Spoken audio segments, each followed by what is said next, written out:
Oh, snap. I think I'm live again. Oh, boy. All right. Let me get my devices ready here. I didn't plan on coming live again, but I kind of ended prematurely on my last live stream. So hopefully YouTube will push this out in the algorithm and we'll get a couple of viewers here. We're going to talk about the rent being freaking high as hell because it is not a good look for the rest of the country right now. Let's see here.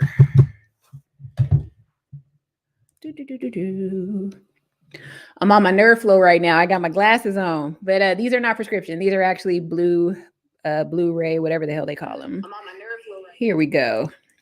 All right, got to make sure we got it on another phone here in case we run into any technical difficulties. Your eyes do not deceive you. Credit Solution has finally got a business office, y'all. I'm in my business office. Yes, Virginia has been good to your girl. So I just picked up this office space a couple of weeks ago. My lease actually doesn't start until tomorrow. But he's not the owner, but he's my landlord. I'm actually subleasing from him. So he was gracious enough to let me move in like a week early. So I've been up in this business office doing my thing every day this week. And yeah, so this is like, I'm actually really live. So if you want to talk to me right now, please do so. Like, I encourage you to share this stream right now because I want to interact with y'all tonight. We're going to talk about the rents being too damn high because they have gone up like 50% in Florida. And I don't even want to think about how much the rent has gone up in California. I hope you guys can hear me okay. If you can, if you're so gracious enough, I just need somebody to indicate in the chat that you can hear me and that you're not looking at me talking with silence. I hope that that's not happening. Anyway, I'm going to be working on my notes here, y'all. So somebody had asked me in the last live that I just did like 20 minutes ago. He was asking me something like how to get around or how to afford LA. The point is you can't afford LA. Los Angeles City, I talked about it in my last live just now. 1604 is going to be the minimum wage for Los Angeles City. I'm sorry, but rent is $2,000 in that part of Los Angeles. So everybody that's migrating there right now, I mean, best of luck to you, but I don't think it's going to end well. I really, really don't. For 90% of the people that move there, that aren't living with family, aren't maybe living on campus. They're not living in a tent. I mean, if you're living in a tent, you can pretty much live in LA for the next 10 years, if we're being honest. But thank you guys for stopping by. And I see some people are watching, but you're not letting me know if you can hear me. I hope y'all can hear me. Because can somebody indicate if my mic is working? I don't know if you guys can actually hear me. But yeah, I got my nerd flow going on. So anyway, let's go back into this. So we're talking about it's getting hot. Rents are high. Mortgage rates are up. People are not able to afford real estate. I totally understand that. But on another hand, I truly don't believe that because I think that if you are dedicated enough to the process of fixing credit, getting more income, looking for other resources, researching the internet, you're going to find a way to actually come up in this world and in this crumbling economy. Because realistically speaking, I don't think that the economy is actually crumbling. I really, really don't. But let's just go ahead and talk about the rent because a lot of people are really concerned about it. And it's at the point now where if your rent is so high, certain people are actually fleeing the cities, right? Like I was talking to somebody not too long ago, like a couple of days ago. They saw that I moved from Los Angeles to Virginia. And they were like, oh, well, okay, if she did that, then I can go ahead and do that as well. It's very true. If you just save up a little bit of money, you can get the hell out of Dodge, right? Find a friend to house hack with, do what you do. Anywho, this is my first time live streaming from the office, like I said. So I'm a little, like I'm feeling myself right now. I would show you guys the whole office, but honestly speaking, it's very, it's not put together right now. So can't do it. But anyway, talking about the rents. All right. So I read the other day that rents have gone up about 50% in Florida. Now, a lot of residents are up in arms about this because people are getting thrown out of their homes.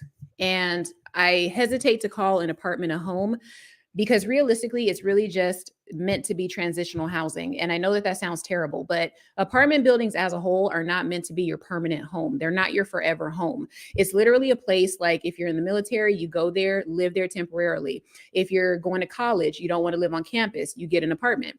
Apartments just in and of themselves are meant to cater to a transitory lifestyle. So the fact that people are kind of up in arms about the rents going up, you really shouldn't be, because the thing is, if you are a person that's more transient, not in the sense that you're a transient homeless person, but you're a transient in the sense that you can live in whatever city that you want. You follow the work, your work moves you from place to place. Apartment living is perfect for you. Apartment living was never actually set up for families. You are not supposed to have 5, 6, 7 kids living in an apartment, right? If you're going to rent a space, technically speaking, if you have a family, you probably should be renting a house. And if you're renting that house, you should be trying to rent to own, right? So, all right, I'm going to talk about why the rents are going up. As you guys know, I used to be a property manager. I think I was in property management for like probably about 5 years, like 4 or 5 years, something like that. And every time that, the year came up for every single resident, it's standard procedure for your rent to go up. Depending on what city you're in, your rent's only going to go up 3% max. It's not going to go up to whatever the market rate is in the area. It's going to be based on, your rent when you move in is based on the market rate. But when you actually come to the end of your lease, it's whatever some people do base it off of the market, but most owners are not going to do that. They're actually just going to raise it up about 3%. I even had that happen in Los Angeles. So why are they going up? Pretty much what's happening is you're seeing the ripple effect from the pandemic, right? And I don't even get enough views on this channel, so I'm not even worried about saying the wrong words. But the pandemic is pretty much why this is happening. So all the 2020 moratoriums are starting to come home. The chickens are coming home to roost right now. And the owners are about to have their come up. That's what's going to happen. So in 2020, you guys saw a lot of people stopped working because they lost their jobs. They got laid off. Little known fact, a lot of people actually walked off of their jobs because of their, fear of getting sick. It was also because some people quit the job because they were required to get and they didn't want to, right? I'm still looking at Section 8 paperwork where I have people that have actually quit their jobs and they're saying that they're zero income now and they need for me to get them certified through HUD because they're not making money anymore. Now they're not doing it because they decided to not get, and I don't blame them, right? So all of those things are now pretty much coming to a head, and you're seeing the result of everything that 2020 brought to us. So while you had people that were out dancing in the street, aka protesting, not paying their rent but collecting that unemployment, a lot of those people squandered that money, and now we're in a situation where you weren't paying your rent. So now your landlord has to make a decision to take you to court and evict you. And then once they move you out, they're going to rehab your unit, and then they're going to charge 30, 40% more for the rent. Because you know what happens in 2 years? Well, that's 2 years that they missed out on being able to hike the rent up to the market rates, right? And the reason that a lot of these are going up as well, meaning the market rate for the units, the reason it's going up is because the incomes that are coming in are also better now as well. Like where I live in downtown, in the city that I'm in Virginia, a lot of people with better incomes are in that area. And I know this because the building that I live in has a lot of transplants in it. I don't have hardly any Virginia natives in the building that I live in. It's mostly people that are from bigger cities that wanted to come to that building specifically because the rent in that apartment is cheap. You could get a loft over there for under $1,000, right? My rent is not even $1,000. So, and I'm in a loft. So, a lot of people are okay moving across the country or moving, south from their higher paying positions, from their expensive cities, to get a little taste of not having to break the bank to pay the rent. So the locals are having to pretty much bear the brunt of that. And here's another thing that people tend to forget. Hey, Cliff Peters, if you're here, want to show people that I'm actually really live right now, because I'll be doing some pre-recorded lives and people be mad at me. So I'm going to say, hi, Cliff, if you're still here. All right. Yeah. So that's me right there. All right, guys. So I am live. So tell a friend. And also, I just want to get better at doing live streams because there's some times where I go live and I'm just like, and I'm so good.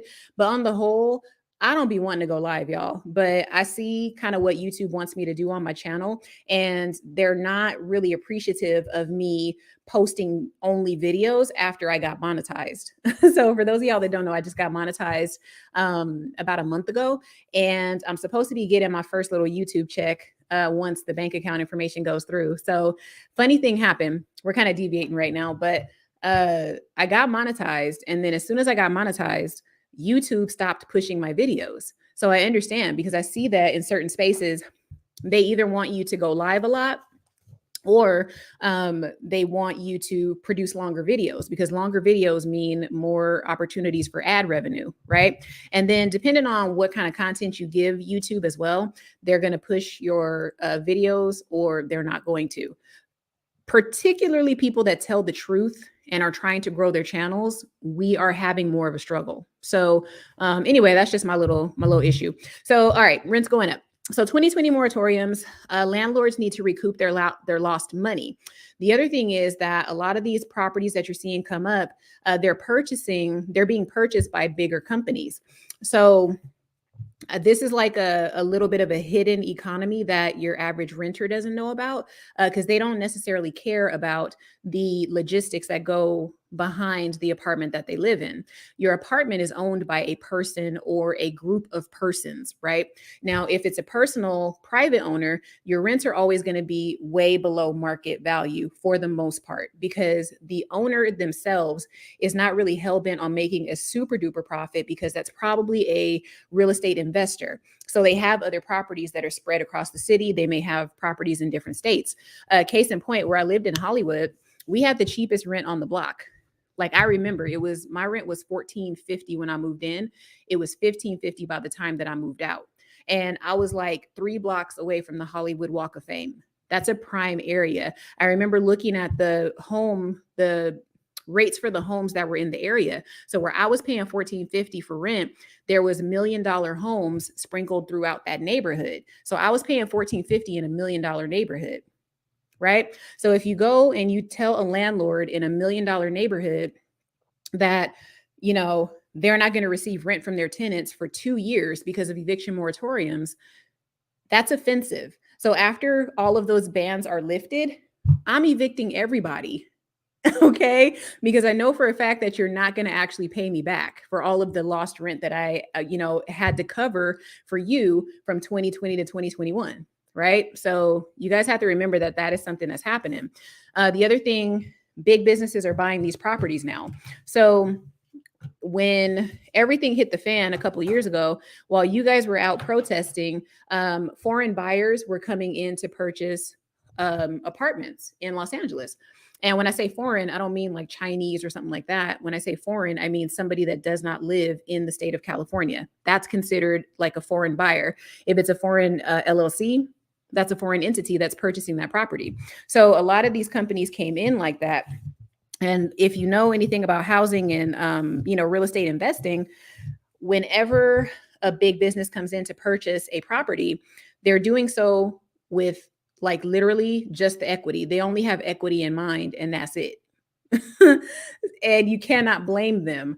I used to get mad about this kind of stuff, but then once I started a business, it started to make a whole lot of sense to me. So I get it. You don't really do things if they're not going to generate a profit. So that's kind of why the rent's going up as well. Demand is also high. Okay. Because people are not able to purchase homes. They are now being shifted into the rental market. You cannot be mad about that. When somebody's moving from New York to Dallas, Texas, 9 times out of 10, they're going to need temporary housing. So they're going to find an apartment.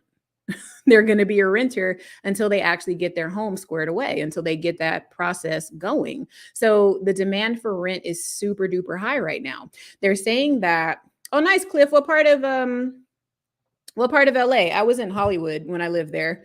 And I was trying to tell people Hollywood's not a real place. It's Los Angeles, but they say it's Hollywood. Anyhow, I shared this with a friend, sir. I'm hoping Cliff is a man. Because I know if you're in LA, Cliff could be anything, right? You could identify as anything you want if you're in LA.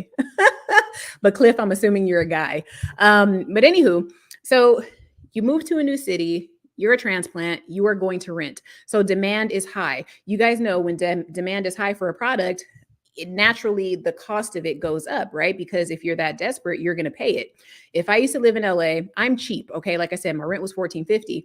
I'm not trying to move to a new city and pay $1,700 or $1,800. I don't care what amenities you're giving me. I don't care unless you're going to have a gym, unless you're paying the electric, certain amenities. There's a doorman, all kinds of stuff. I'm not paying $1,700 for rent. I'm just not doing it, right? And because I was in the housing industry, excuse me, on the Section 8 side, I know how this shit works. Okay. It's offensive to me when people are out here paying 50, 60 bucks for rent and you're asking me to pay 1750, 1850. Big reason that I didn't move to Texas. It was between Texas and Virginia. And I, did a trip a couple of months before I moved and went to Texas. I stayed for a week. Went to Virginia, stayed for like 3 days, and decided Virginia was it. Right now, granted, I probably am going to still end up in Texas if I'm just being real, but the rent was really a big deciding factor for me. And then just having peace and quiet. So because I can afford to move in the way that I did, I can actually take into account, do I want peace or do I want the heat of Texas? Okay. So like I said, the secret is out about cheaper rent. That's why you're seeing a lot of this migration happen. And also you're seeing it because there's a rise in remote workers. You guys know I haven't stepped foot in an office since I think the early part of 2018. I haven't worked in an office in years. Like it's going on 5 years now. So this is actually my first office. And it's really just because I'm tired of sitting at home. So that's why I decided to go out and get a business office. So people in large metro cities are going to pay large sums of money to get less. We are not like locals. Okay. I know living in the part of Virginia I live in, I am not like a regular local out there. I'm just not to say I'm better, but it's just my perspective is a lot different. So, let's see, we said, they'll pay large amounts of rent for trash properties. Unfortunately, that's what big city people do. Large corporations and tech companies are starting to move in. I've noticed the big influx of Amazon. What's the other one? Oh my God, you guys. Okay, I'm going to just stick to Amazon. But Amazon is starting to place themselves like out in the suburbs, right? So you're having this situation where there's two things that are happening. Urban sprawl, which Google it to see what urban sprawl is, but it's basically just the city creeping into the suburbs. The suburbanites don't like that, but it's still going to happen. The reason it's happening is because you have Amazon and these big companies, Tesla, all these, these massive tech companies that are moving to these areas, and the people that live there have to be housed, right? And I don't know too much about like the Texas market. I'm gonna touch on that in a second, but that's what you're seeing. So what you're having right now is like suburbs are here, cities are here. Cities are starting to creep out, building houses and apartments and things, and they're eventually going to meet the suburbs. What you're seeing also is that Tesla will be here. Amazon's right here. You see all these big companies that are basically being placed in certain areas. So that's really what's happening right now. So you're going to see a change in the industry happening within the next, I would say it's already started, but I think it's really going to pick up steam. Maybe 2023, because it's really already happening in Arizona, Texas. It's also happening in California. Like it started out in the Inland Empire, where I really noticed it, but it's been happening since the dawn of time, like back in, I think the 30s, not the 30s, the 40s and the 50s. Something like that kind of happened in Richmond. It wasn't tech, but it was military and stuff like that. And yeah, that was a big thing. So anyway, that's what's driving up the cost of housing in certain areas right now. So I told you guys earlier before that my grandma was paying $400 rent in the 90s. And because SpaceX is there and Tesla's there, and there's just been an influx of aerospace that has taken over that area, and military, because military and aerospace are one and the same pretty much. The rents have honestly quadrupled. They're 6 times more than whatever they were. It's ridiculous. So to say that the rent shouldn't go up, that doesn't make sense to me. I need somebody to make it make sense for me. Okay, so Cliff, you say you live in Culver and you're a guy. Okay, so I'm is that you identify as Very good.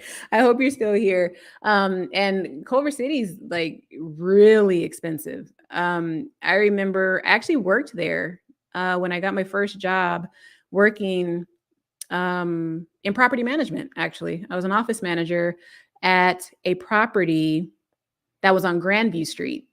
If you know Grandview, it's right off of Venice.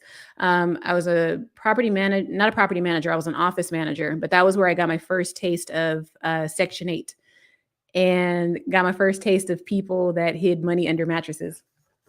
Because there was a lot of people from a lot of different places in that area. But yeah, if you know Grandview Street, let me know. But Culver City is expensive, dude. Like, congratulations on being able to still afford living out there. That's pretty cool. Okay, so all right, I think, well, I don't know if I beat the rent thing into the ground yet, but I wanted to talk about like these evictions that are happening because I see a lot of people are really upset about it. And I want to just give you guys a perspective as a former property manager and hopefully an owner pretty soon. The thing is, the news is only reporting half the story. Because remember, they want you to see the dramatic part of what is happening. So they want it to appear as though, people are losing their homes, the rent is going, 4 times whatever it was before. Again, like I said, the news is not, they're partial. That's what it is. Okay. They're partial because they have to keep the fear going. They have to keep you thinking that the system is not fair, but it is. You have to consider whenever somebody's about to lose their housing, the first question is, okay, what kind of tenant was it? Right? Do they have a bunch of lease violations on file? They probably do, right? Have they always paid on time? Probably not, right? Because a lot of the people that you see that this is happening to, it's the people that say that they lost their jobs. It's sometimes seniors, which I do think is unfortunate. But the one thing that I understand about seniors is that by the time that when they originally qualified for that apartment, they probably got that apartment so long ago that they just stayed, right? And the rent went up 3% every single year.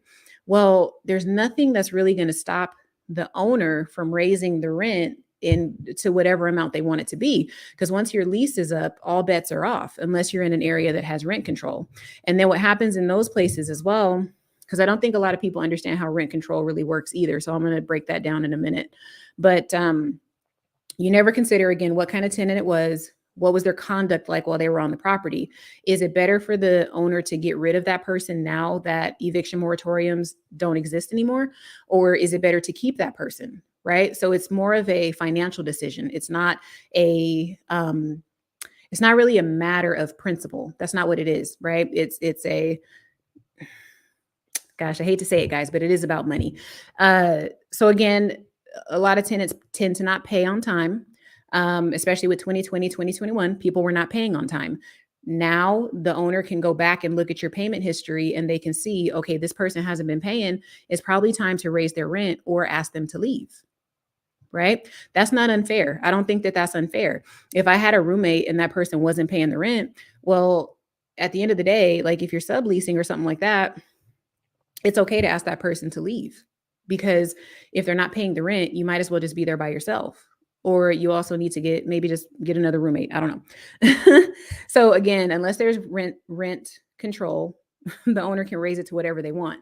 And then as soon as, if you're in a rent controlled unit, as soon as you move out, the owner can then raise the rent, and the next person that moves in is going to be paying way more than you anyway. It just means that when that person's lease is up, their rent can't go over like 3 or 4% as far as the increase goes, right? But if you live in a transitory city like Los Angeles, New York, Boston, any of those cities, and these smaller cities are becoming transitory too now because the rents are going up in those places too. I think Dallas is going to be a transitory city. But when you have places like, these major cities, people leave every 12 months. So the rent is going to go up every 12 months. All right. Well, hopefully this is hitting the algorithm because we keep saying rent, but that's what happens. So you can't tell somebody how to profit off of an asset. Like, you don't get to do that because you're the renter, right? And then a lot of owners, let's say your typical owner, because of the eviction moratorium, has probably lost about $30,000 per year. What hasn't stopped with property owners is their taxes haven't stopped going up, right? If they pay for the water bill hasn't stopped going up, because if more people are home, more people are using water, more people are using, like, the trash service is needed more often. All kinds of stuff that y'all are not thinking about because you're not looking at it from a business perspective. You're looking at it from, like, woe is me, I'm the renter. Oh my God. Like, okay, I get that. But an apartment building is a business. No matter how you see it, it's your home, sure, but it's a business. Like when I was in property management, because it was Section 8, we had to do unit inspections every 6 months. People didn't understand why that was. I tried to explain to them, well, I'm managing somebody's asset and HUD is paying for 60, 70, 80% of this person's mortgage. So HUD needs to make sure that you're not in here tearing the place up. They need to make sure there's not rats. They need to make sure that it's in a safe, livable condition. Because, if the HUD inspectors come in and do the physical inspection and they see that it's not safe, that owner is potentially going to lose that contract, right? They're not going to be able to recoup any of that money if HUD decides to cancel the contract. But one thing that a lot of people don't know that's happening with HUD as well is a lot of these owners they're not renewing their contracts. These 30, 40-year contracts with HUD, the owners aren't even renewing them anymore, right? Some of the auditing that I do, it doesn't even make sense for me to audit these people for Section 8 because their properties aren't even under contract anymore. The owner is actually wasting money by paying me to audit because I'm auditing under HUD protocol and HUD policy, but the contract with them doesn't exist anymore. So yeah, that's money wasted, but I'm pretty sure it's a write-off in some respect. But yeah. So let's just do a little bit of quick math. Because like I said, let's just say, I have my calculator here. Let's just say 5 tenants stopped paying $1,000 rent every single month. So what's that? 5,000 times 12. And if we're going to say they did that over a 2-year span, this is only 5 tenants. Right? So that's, I think, 60,000 times 2.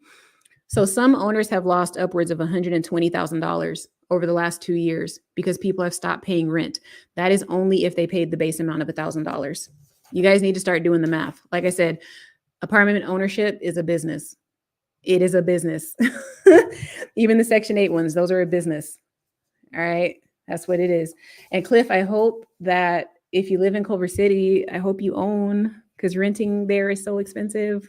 Oh my God. I remember I saw Kareem Abdul-Jabbar at the park out there in Culver City. He was doing suicides back and forth. It was pretty funny. But what I will say too, if you guys want to keep renting, just from my personal perspective, avoid larger companies because they're going to get more, they want to get more of a profit because they have more, like the buildings on average are usually a lot newer. They're in better parts of town. They have more amenities than it would if it was a private owner. So that's something that you guys have to think about too. And there's certain costs that are associated with newer properties that the older ones just simply don't have, right? So consider that as well, but I would say go after a small property owner or someone that is looking to house hack. That's a great thing that a lot of people are doing now. So, because and I'm only speaking on big city stuff because, as you guys know, like I'm not in a big city anymore. But a lot of times people can't really even afford their mortgages either. But they're just not saying that. A lot of house hackers can't afford their mortgages right now. So they're having a roommate move in and rent one of the rooms, or like rent the ADU that's in the back, right? The granny suite. So a lot of people are making moves right now instead of crying to the news, right? So you guys got to, just start seeing this thing a little bit differently because landlords are not the enemy. Now, there are some slumlords out there for sure. That exists. You know what I mean? But here's my thing. Regardless of what they say about, the exodus in California, it's not really happening. And the reason I know that is because Los Angeles and I think San Diego are like the 7th and 8th most expensive cities in the country. So people are leaving, but people are also coming in. And the beauty of it is that most of these one bedroom, one bathrooms got 2 or 3 people in them. You have one person in the bedroom, you got 2 people in the living room. That's what's happening, right? Um, and then we won't even talk about the people that are Airbnb illegally. I told you guys my neighbor here in Virginia just got kicked out because she was Airbnb-ing her apartment.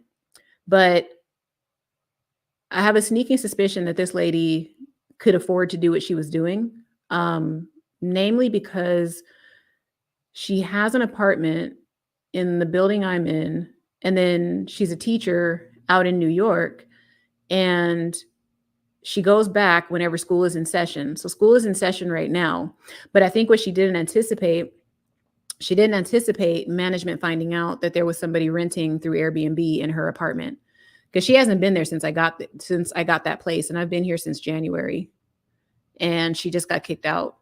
So she's not even house hacking; she's just making money off of the owner.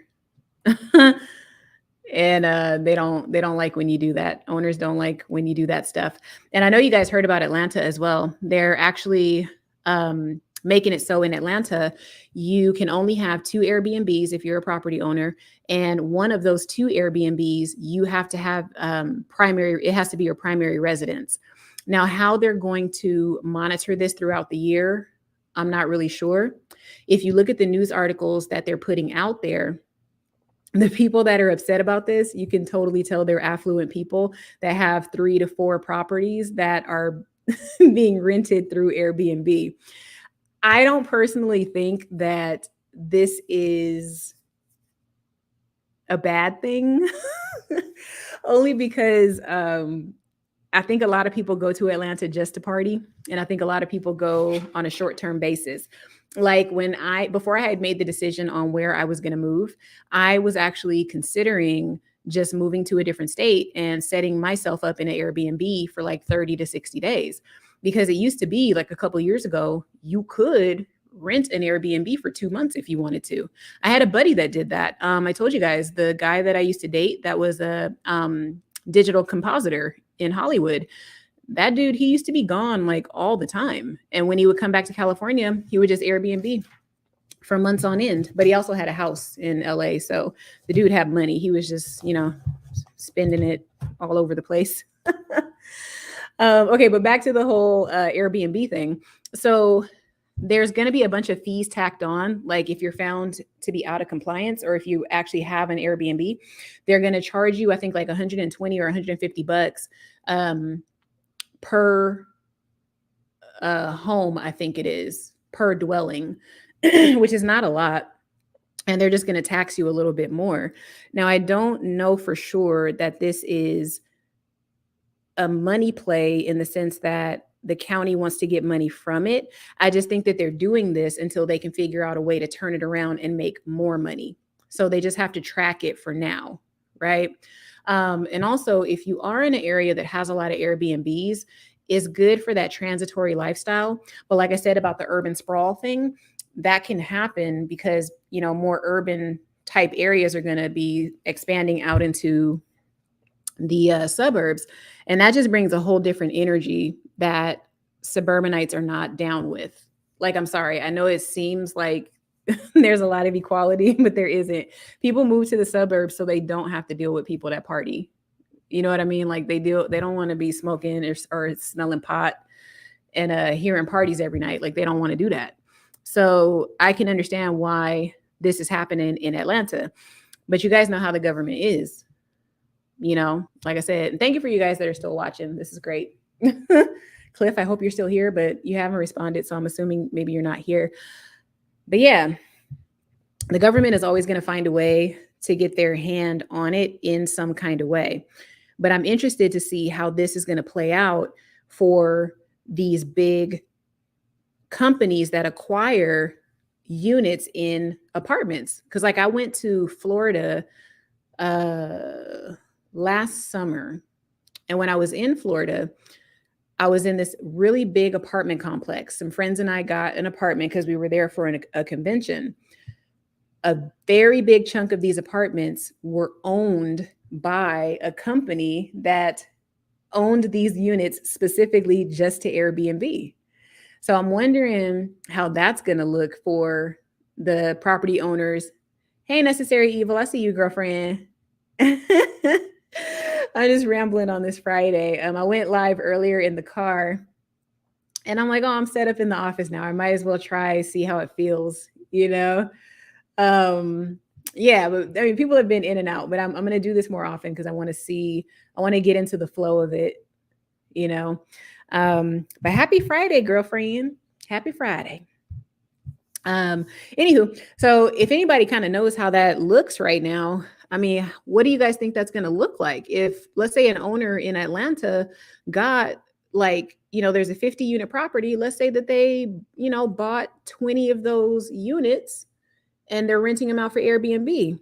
How is that going to look if Airbnb only gives you the option to have one Airbnb in your dwelling? Do they mean that only one building can have a certain number of Airbnbs? So if you have two buildings, you could essentially put Airbnb units all through them. I'm not really sure how that works. So if somebody knows about like some more specifics on what's happening in Atlanta, let me know. Because what I got was just if you have two houses, you got to live in one of them and then pay the fees. So I don't know logistically how that would work if you have an apartment building that has a bunch of Airbnbs in it. But that's another part of the game that a lot of folks aren't paying attention to. That gal, Noelle Randall, that's a very popular YouTuber. That's what she does. She acquires properties and apartments. She does rehab on them, and then she Airbnbs them out. That's part of one of her group investment opportunities that she gives out. Now, I don't know if she still has that going right now, but that is part of what she was doing. If you guys know her, she's that girl with the big old smile, and she always tells you how you can build credit with your eyes closed. Some of it's good information, but a lot of it's just she's not giving you the true like logistics of the whole thing.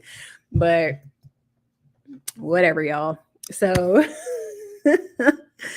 anyway, I'm just trying to explain to you guys why like rent is never going to go down and why it's just going to stay the way that it is.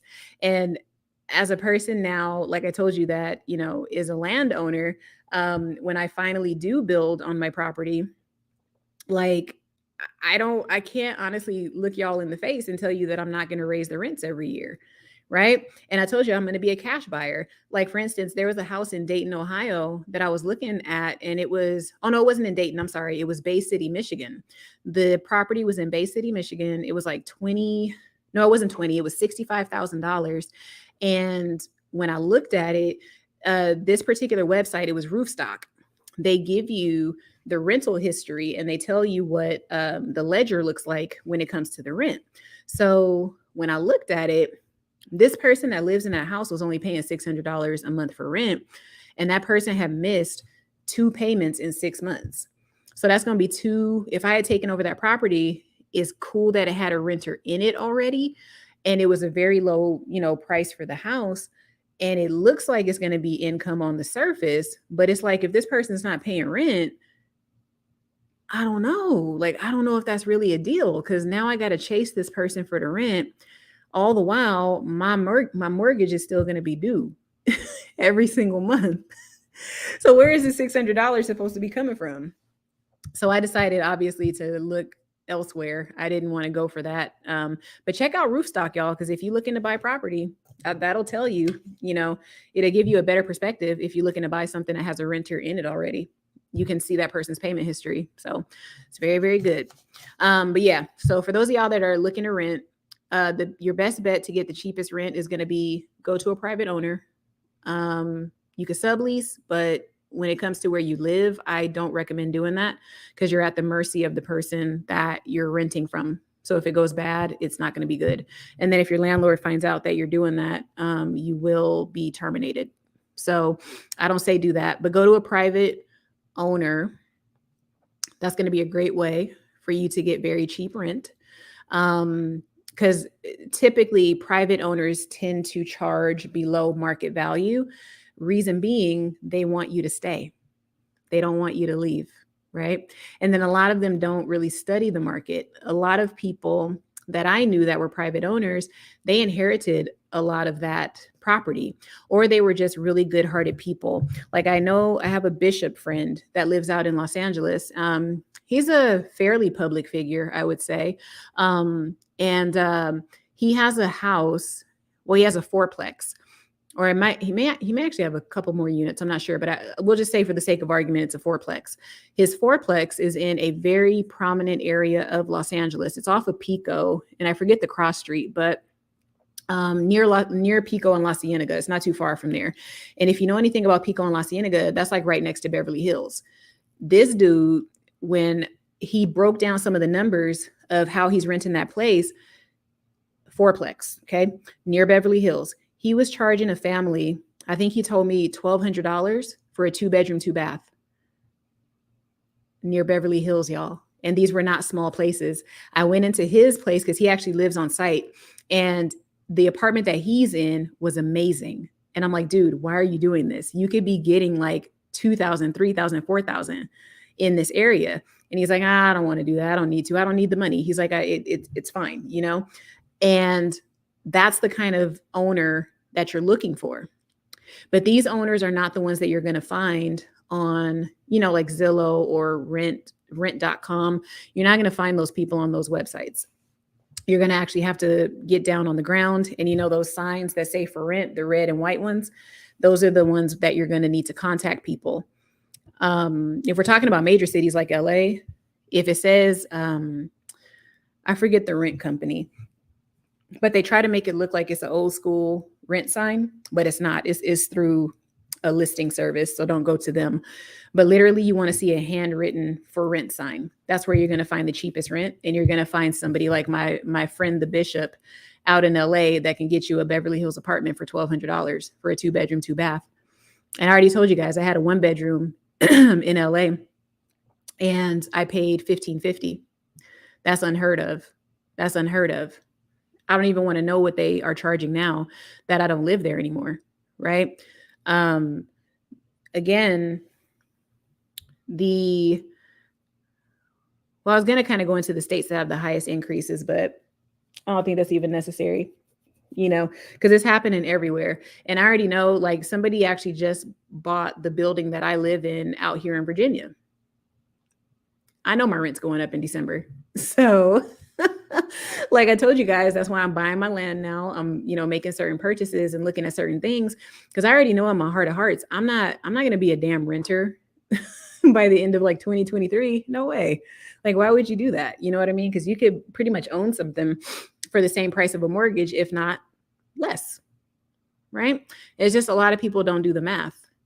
You know, I told you earlier, the client I was talking to, she was thinking because her credit, she has one negative item on her credit, that maybe it wasn't time for her to get a mortgage. So I said, okay, well, if you don't want to get a mortgage, that's okay. You can just do owner financing. Owner financing is not bad. And if conventional mortgage rates right now are almost 6%, well, typically owner financing is like 6 to 10%. So what's the big difference? Right? And then you're typically going to be able to pay it off a lot faster if you go with owner or seller financing. You just have to have a decent relationship with that person, right? You got to know how to structure that contract. That's what you have to do. That it's just a little bit of extra legwork, but you're not paying commissions. You're not paying closing costs. You're not doing any of that stuff. And you're not, you know, the property itself is not contingent upon what your credit looks like. It's contingent upon the deal that you're going to make with that owner. That's what it is. People are not hacking home ownership. Like, if anything on my channel, I tell y'all all the time, that's my focus. It's like, I know that there's things that you guys want. This channel, my company, we deal with people that are at the baseline. I deal with people that are down here. And not to say down here is bad, but it's like, you're at the foundation. So you're at the building stages when you come to me, right? We're Legoland over here. We're trying to build, you know, it's not people that are already, you know, on their second or third property. Those are not the people that I'm talking to, unless maybe they want to improve their credit to refi. That's a whole different story, right? But your average person needs an alternative right now. Because if you listen to, CNBC and, whoever, if you listen to all of them, they're going to tell you that you're going to have to sit and wait for the next 10 years before you should attempt to purchase property, right? Because there's a housing shortage.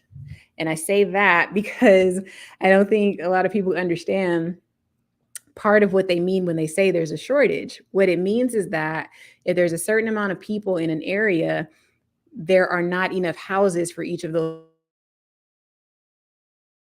people to home. But as far as a shortage of places to live, that is not true, no matter how you slice it. Because if apartments are being built every day, there is no housing shortage. It's just you cannot afford it. So it's not a shortage of places to stay. It's a shortage of people that qualify. Okay. I hope this is starting to make sense. When you hear the news, you got to look through what they're actually saying to you and try to see it from a different perspective. There is no possible way that there are not homes available. When I drive to and from, the office here, or just driving around the city, I see for sale signs everywhere. That means that somebody's in that house, and it means they're trying to put somebody else in it. When that person moves out of that house, they're moving to another house. How is there a shortage? Right? So no, if anything, I think the numbers might be a little skewed. So if what I just said made sense, just let me know. But it's like you could call it a shortage, because every one individual adult is not going to be able to purchase a house and own a house in any metropolitan area, any city for that matter. When has that ever happened? I'll change it. When has that ever happened in your lifetime, where you literally lived in a city where every single one adult had a house? Each person that lived there, that was an adult. Right? So anyway, I'm just saying, look at the numbers, understand the data that they're telling you. It's more to be like sensational. That's what it is. Okay. And then, like I said, look for the owners that are renting their places, because those are the places you're going to get the best deals. The only reason my rent was $1,550 in LA was because it was managed by a very large corporation. But this corporation has not been successful in getting the owner to sell to them. Right? So they cannot control the rent. They could recommend that he raises it all the time. They could do whatever they want. But that man refused to raise that rent. Like, he refused. And again, I know why he did that. He refused because it's better to have 20 people in this property paying $1,500 to maybe $2,300 per month than it is to just have that turnover every single year, have to paint the units, have to rehab them, have to do all kinds of stuff. It's just easier to keep the rent low and keep the tenants happy. Because didn't nobody do anything in those apartments. Like, we were some of the most quiet tenants. And I mean, living in Hollywood, that's pretty rare. People are noisy in Hollywood. People are noisy where I live. And I thought the South was going to be quiet, and it's not. People are very loud here. And I am too, but I'm not in that way. Right. So yeah, I'm just saying, get out there. Don't believe what you see. Cliff Peters is over here living in Culver City. If y'all Google Culver City, that's an expensive damn place to live. Okay. And then Cliff, if you like Tito's tacos, give me a 1 in the chat, because Tito's is my jam. So good. And then y'all be like, this is the thing too that happens. People get approved for these apartments, and then you get upset. Because if you approve, like, okay, if you qualified, y'all just listening to me babble, you're so nice. But if you qualify for an apartment, what is the first thing that they ask you on the application? Or like, what is one of the first qualifications they tell you? You got to make 2 to 3 times the rent. Now the standard is 3%, or three times the rent. If you have to make 3 times the rent, you are telling that owner that if they double your rent at the end of your lease, you can afford it. Right? So you've already made a mistake by renting from a place that says you need to make 3 times the rent. You've already told them that if they double the rent next year, you could afford it. So you don't have the right to actually complain about it. You already said you could take it. You can handle it.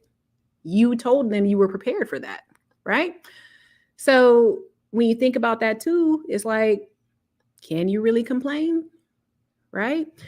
The rent's going to double, but your raise is only going to be 3% from your employer. That's insulting. But the owner kind of sets you up in that way too. So always watch out for that 3 times the rent, because that's really what it means. You telling them that they could double your rent and it's going to be okay. Right. Like I was telling y'all before, people think rent control is the answer. No, it's not. Because the owner is always going to have increased property taxes and their expenses are always going to go up. So no, like the cost itself has to trickle down to the customer. You're the customer, right? Just like if the fuel goes up, it now costs more money for us to get the eggs and the milk to the store, right? Thank God now the shipping containers are coming out of the Pacific Ocean and wherever the hell else they were. But, you know, actually, I want to touch on that in a minute. But if it costs more to get your supplies to you, I mean, everything's going to go up. So you just don't have the right to be upset. Well, you have the right to be upset because that's your right, but you don't, it's not sensible to be upset about the rent going up because everything else is going up. I just think that nobody anticipated gas being $10 a gallon. That's more or less what the issue is. Everybody's crying about the rent, but in the meantime, the cost to just be alive is so astronomical right now. Even staying home is not cheap, you guys. Get that. Hey, Joan. Hey, girlfriend. Hey, girl. Hey. Waiting for your email, sis. I'm actually here in my office. I think you and I talked about it a little bit, Joan, but I'm here in the office. I had to get this set up to see if it could work. And I think it's working. I think it's working. I actually like this better than the car. Anywho. Yeah. Oh, you say you did? Hold on. Look, let me not put your business out here, but hold on. And so, oh, you did. Okay. Yeah. Every time I'm like looking at my email, I just happen to get an email from you. It's so funny. Okay. So anyway, the 3 times the rent, I want that to stick to y'all's head. If you rent from a place that says the 3 times the rent, just expect that rent is going to go up at least double at some point. Okay. You can blame it on people that are relocating. You can blame it on the fact that owners have missed a lot of rent. You can just blame it on everything. Blame it on greed. I don't care what you blame it on. You're still going to have to pony up that money. Okay. So what I want you guys to do, hey AM1, where you been, man? I've been looking for you, sir. Hey, I guess I'll tell you, because you know what I'm saying, we all about accountability, aren't we, brother? Let me show you something. You're gonna be like, what is wrong with her? You see what this is, AM? Not my proudest moment. Chicken wings. So I think I'm gonna need a fast again very, very soon, AM. Very soon. Very soon. But I figured I'd share that because I'm honest, you know. Anywho. Okay. So oh yeah, okay. So we were saying that you weren't considering your expenses. So like I said, staying at home is not any cheaper. Because I think my watch went off. But somebody said a little bit earlier that working from home is cheap. It's not, because you end up eating more when you're at home. And because you're not spending money on gas and things like that, you tend to, lifestyle creep is a real thing. It's not just lifestyle creep, in my opinion, and in my definition, is not just I make more money and my spending habits stay the same.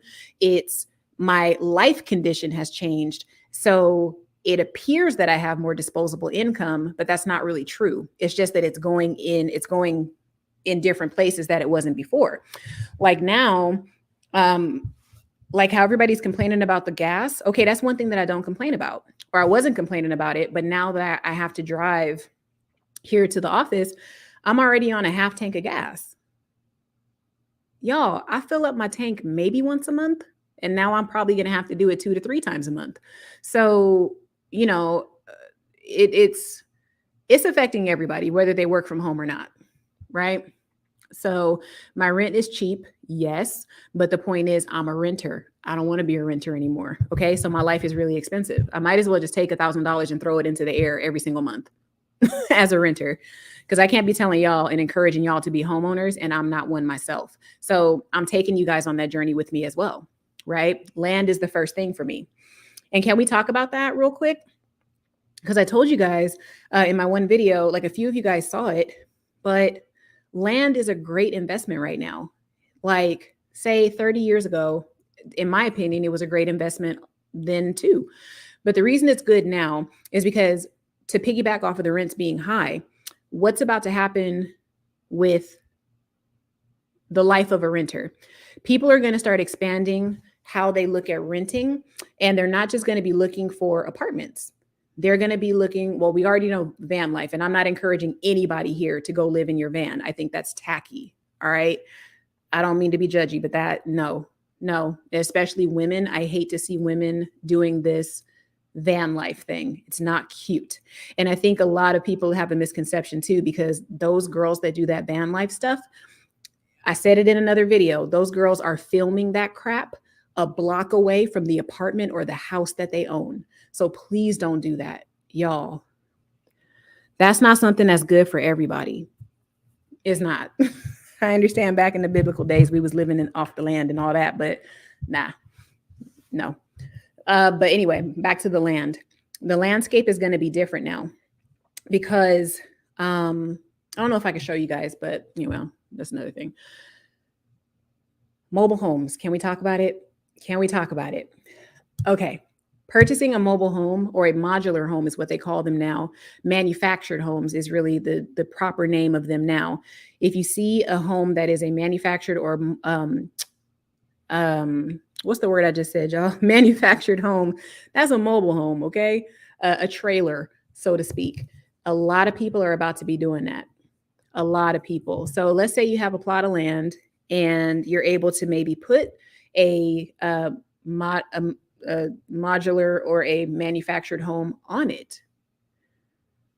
Wow, that's pretty cool, right? So you can rent that out to somebody. And I think I saw some in Texas that were like 20,000, 30,000, something like that. If you have the land to put it on, you're golden, because you're going to be able to find a renter that's going to live in that place. You look inside of those things, they look like houses. If you guys have even looked at them. What are you saying, Joan? Oh God, you guys, I'm so dumb. I have enough people here that I could show your comments. Duh, crowd participation. Lord. And see, I talk back. See, now that I'm stationary, I can talk back to you guys, because if I'm in the car, I'm not talking back. Necessary Evil says, hello, chat. Hello, chat. Hello, chat. And you're still here. You know the area. Yes. Oh, Cliff, was that one because you like Tito's tacos? I love Tito's tacos. Oh God, it's so good. So good, so good, so good. Thank you, sir. Thank you. Okay, you were saying still waiting on you to sell me one of your, I don't know if you came in at that time, Joan, but what I was saying to the people is that I am definitely, well, okay, let me not say definitely. If I hold on to the land, I am going to build on it, because a little trick that's in Google now, if you guys go to these auction websites like what I did, or if you go to, if you happen to get it through like a tax lien or tax deed sale or foreclosure sale, and it's a plot of land, not a house, but a plot of land, what you can do is if it's a plot that's in a neighborhood, there's a few ways to go about doing something like that. Like with a couple of the plots that I bid on in Illinois, some of them were pretty cool because it was like 4. I think it was 4 plots of land altogether. They were side by side. And hey, Dwight, they were 4 plots of land all next to each other. But I'm going to tell y'all, Google Maps is the bomb, because it will show you what the neighborhood looks like. Like if it has to say 2022 on the bottom of the picture though. Like, I don't know if I could throw out an address or something, but I want to show you guys what I mean. But what I did was with some of those plots of land that I saw, I, did the Google, and then I like panned it to the left and panned it to the right to look down the street. And some of those plots of land are literally down the street from brand new construction. So in my mind, as an investor, I'm like, okay, wait, if I grab those plots of land, I'm not buying them from the land bank, so there's no rush for me to build on them. Okay, when you buy from the land bank, you do actually have to give them plans. They won't let you buy unless you have a construction plan already in place.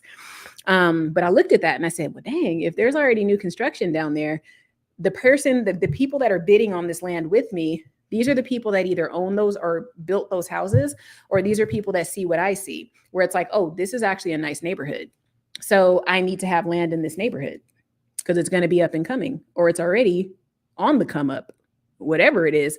So I thought, damn, I need to grab those. But what happened in that auction was those plots of land went like 3 times more than what the minimum bid was. So I had to let those go. The other ones I got were in a different part of the city.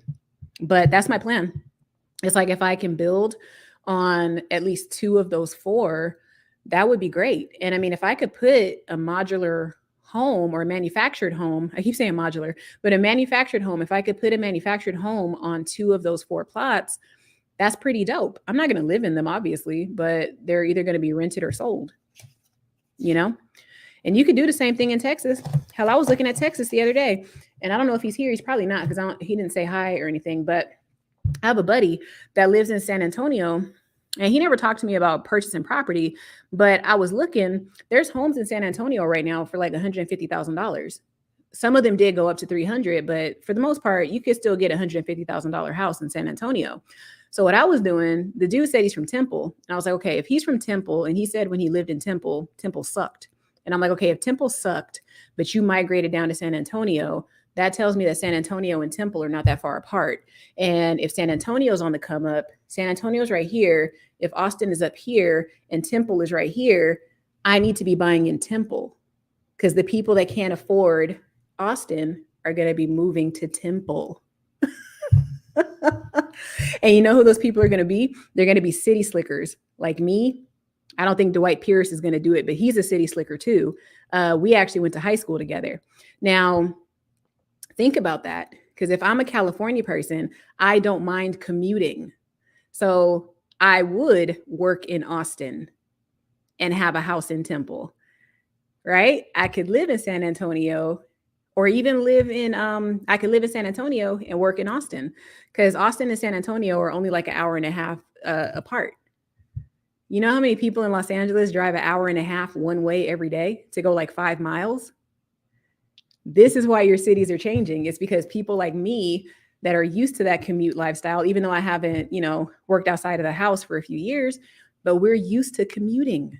We're used to sitting in the car for an hour, right? I'm still somewhat used to it, but I will say traffic irks me now. I don't be using traffic to sit and think anymore. I get irritated when I'm in traffic now. But that's why these places are changing too. So I want you guys to understand that it's not just that the houses are cheaper. It's that the commuter mindset and the commuter lifestyle, the people that are moving in already have it. The locals are struggling with that. Like if you talk to somebody that's lived in Texas for at least 10 years, they hate traffic. They're saying, oh, the traffic's so bad. But you talk to somebody like me and I go to Texas, driving from Austin to San Antonio, the traffic is not that bad. I would take that over the 405 any day, right? So that's why these people don't mind. And that's why they're taking over your small cities. And that's why the rents are going up. Okay, you got to remember that. Man, you got to remember. Oh, man. Hey, honestly, I haven't even researched that yet, because what I did was I bought the, but I'll tell you this, there's obviously going to be a cost associated with it, and it's possible. Back to the Google Maps thing. Thank you for asking this question, Dwight. So he says, what's the process on getting your land connected to the city services such as water, power, and plumbing? Obviously, you have to talk to the necessary departments to get that done. And then you also have to make sure what you would technically, you know what, Dwight? Okay, I gotta post that comment, but give me a second. So, Okay, so anyway, when you're researching a property that you think that you want to purchase, and I'm not a pro, again, this is just information and entertainment. I'm just telling you what I do in my process and looking for stuff. So when you go, like, say you get an address off of Redfin. Matter of fact, let's just do it. Let's do it real fast. Let me see if I can share my screen. Hold on, Joan. Let me close your email before I share my damn screen. Right. All right. Hold on. All right. Let me see if I can share the screen. Y'all just rock with me until I can get the screen shared. Okay. And we can, I'll zoom it in once I get there. Hold on. Let's do, what is it, Realtor? Let's do realtor.com. I'll show you guys what I do. And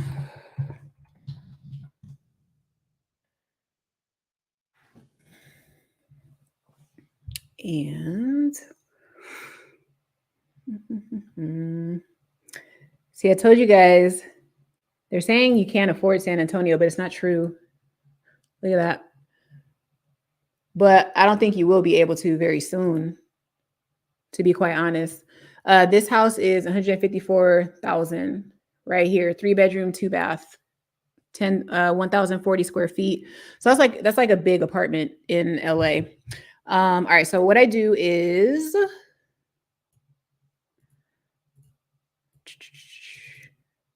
see, I'm trying to be tech savvy.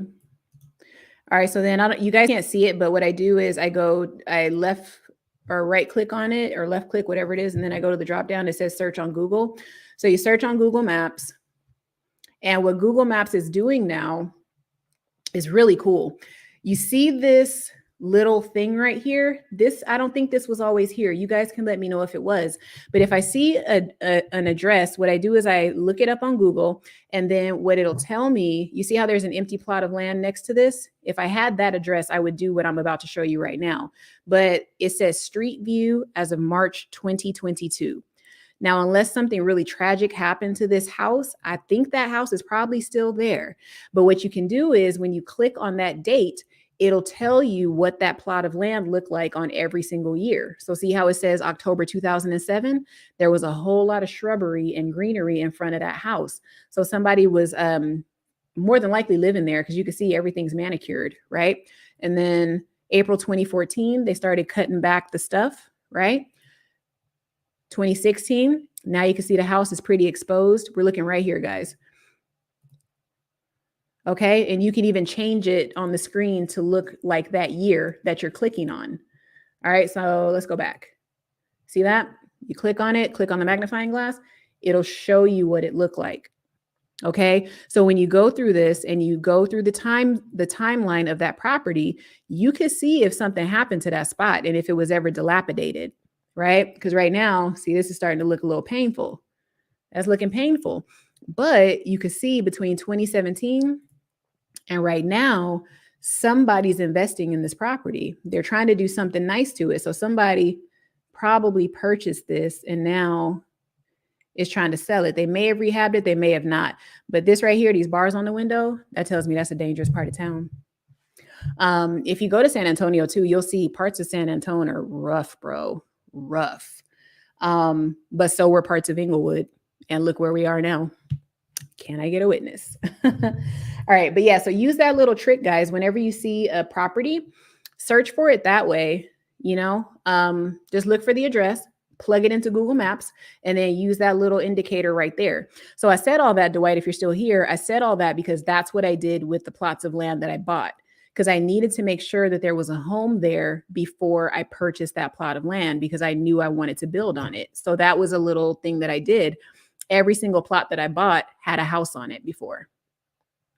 So that's one of my little tidbits.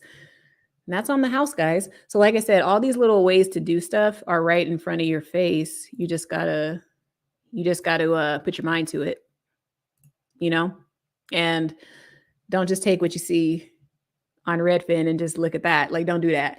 But definitely look at like the pricing and all that kind of stuff. Because that house, I want to see.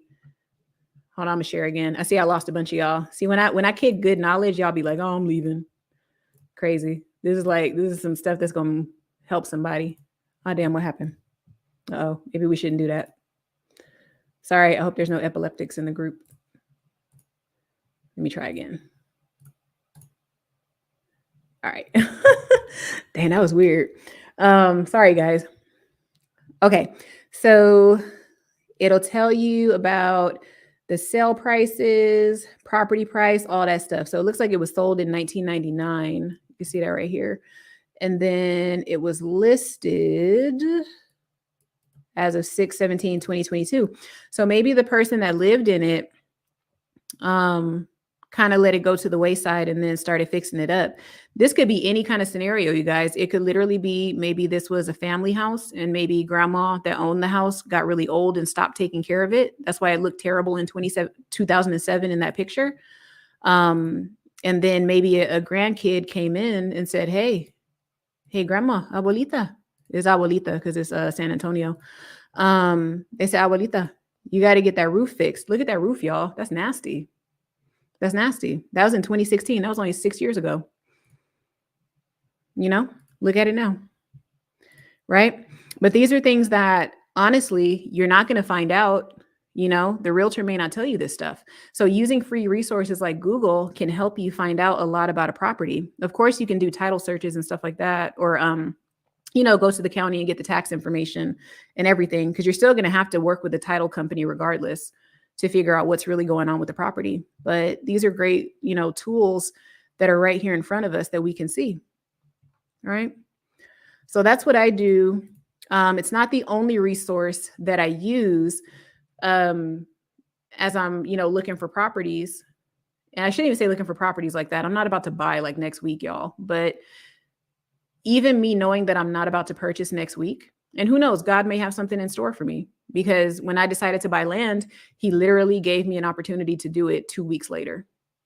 So maybe I should put the plan into motion.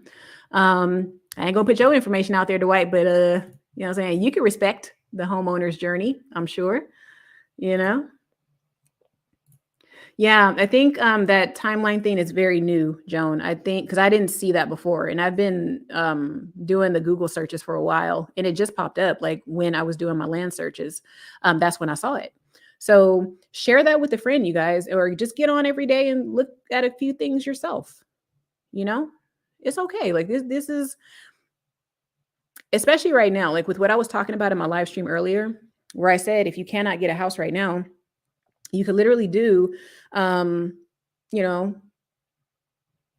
what possibly one or two people in the chat are doing right now. And you can work with me, because if you are giving yourself like a year or two to purchase a house, thinking that the rates may go down, you know, now is the time to get your searching strategy down. Figure out what resources you want to use.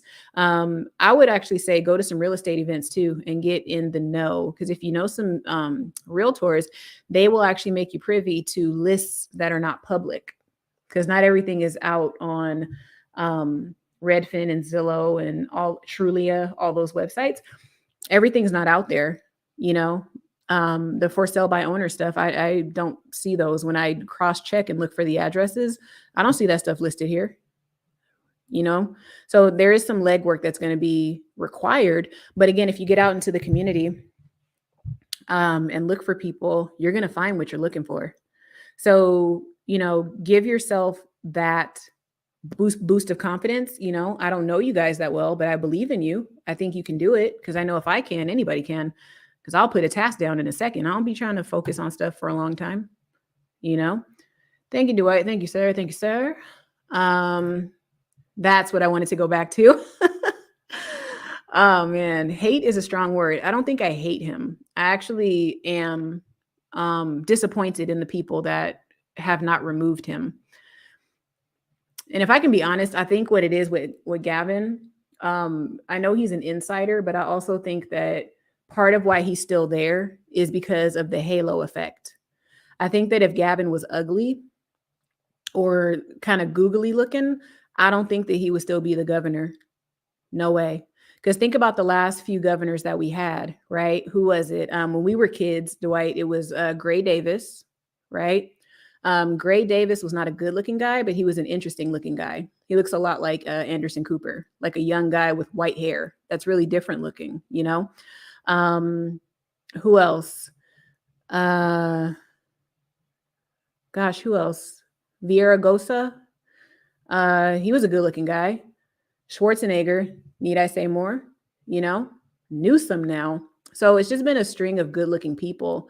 And really, it is the halo effect. They could literally stab somebody in the face, and people in LA would just be they would be okay with it.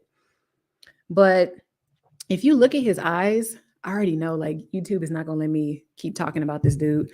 But if you look at him, I think personally, I'm not trying to be funny, y'all, but I think he does that adrenochrome thing. I don't think AM1's here anymore, but I think Gavin like does that blood stuff that they talk about. Because if you look at his eyes, they're always bloodshot all the time. Gavin has the weirdest eyes, you guys. Like something is up with that dude.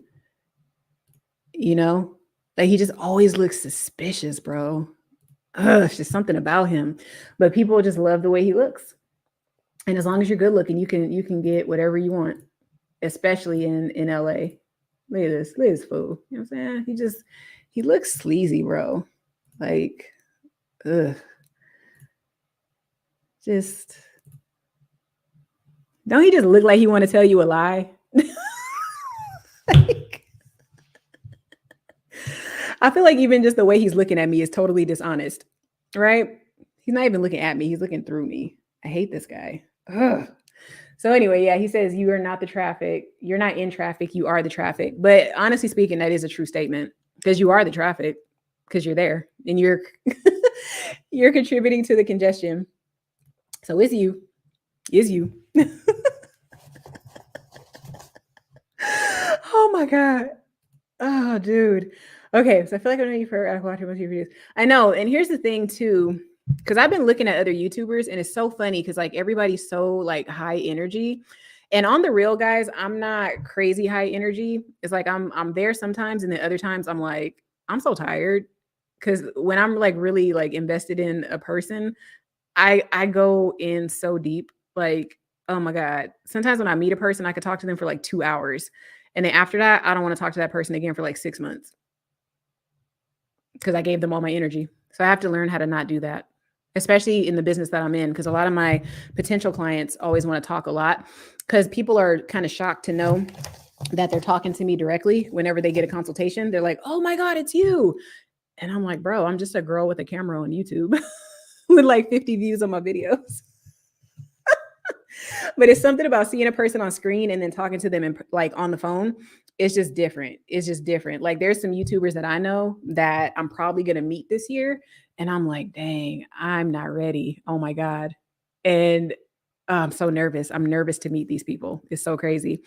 All right, let me see. Let me consult my notes real quick, guys, because I want to make sure that I at least talked about everything. We said rent control is not the solution. It's a band-aid. Prices and taxes are going to keep going up. Absolutely. Let's see. We talked about month-to-month renters. Oh no, we didn't really talk about month-to-month renters, but I don't even know if we need to. But is anybody here like planning on being a homeowner? I'm not even trying to tell you a business, Mr. Pierce, but we already know you a homeowner. So you looking for your 4th or 5th house by now?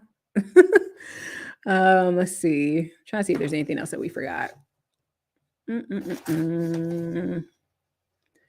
yeah, Joan girl, I just be talking. That's why people click off the videos, to be honest, because I don't speak as quickly as some YouTubers do, but it's because I don't practice. Like I don't sit in my car and practice what I'm going to say to you. That's why there's always like ums and you'll kind of just like see me working something through my head.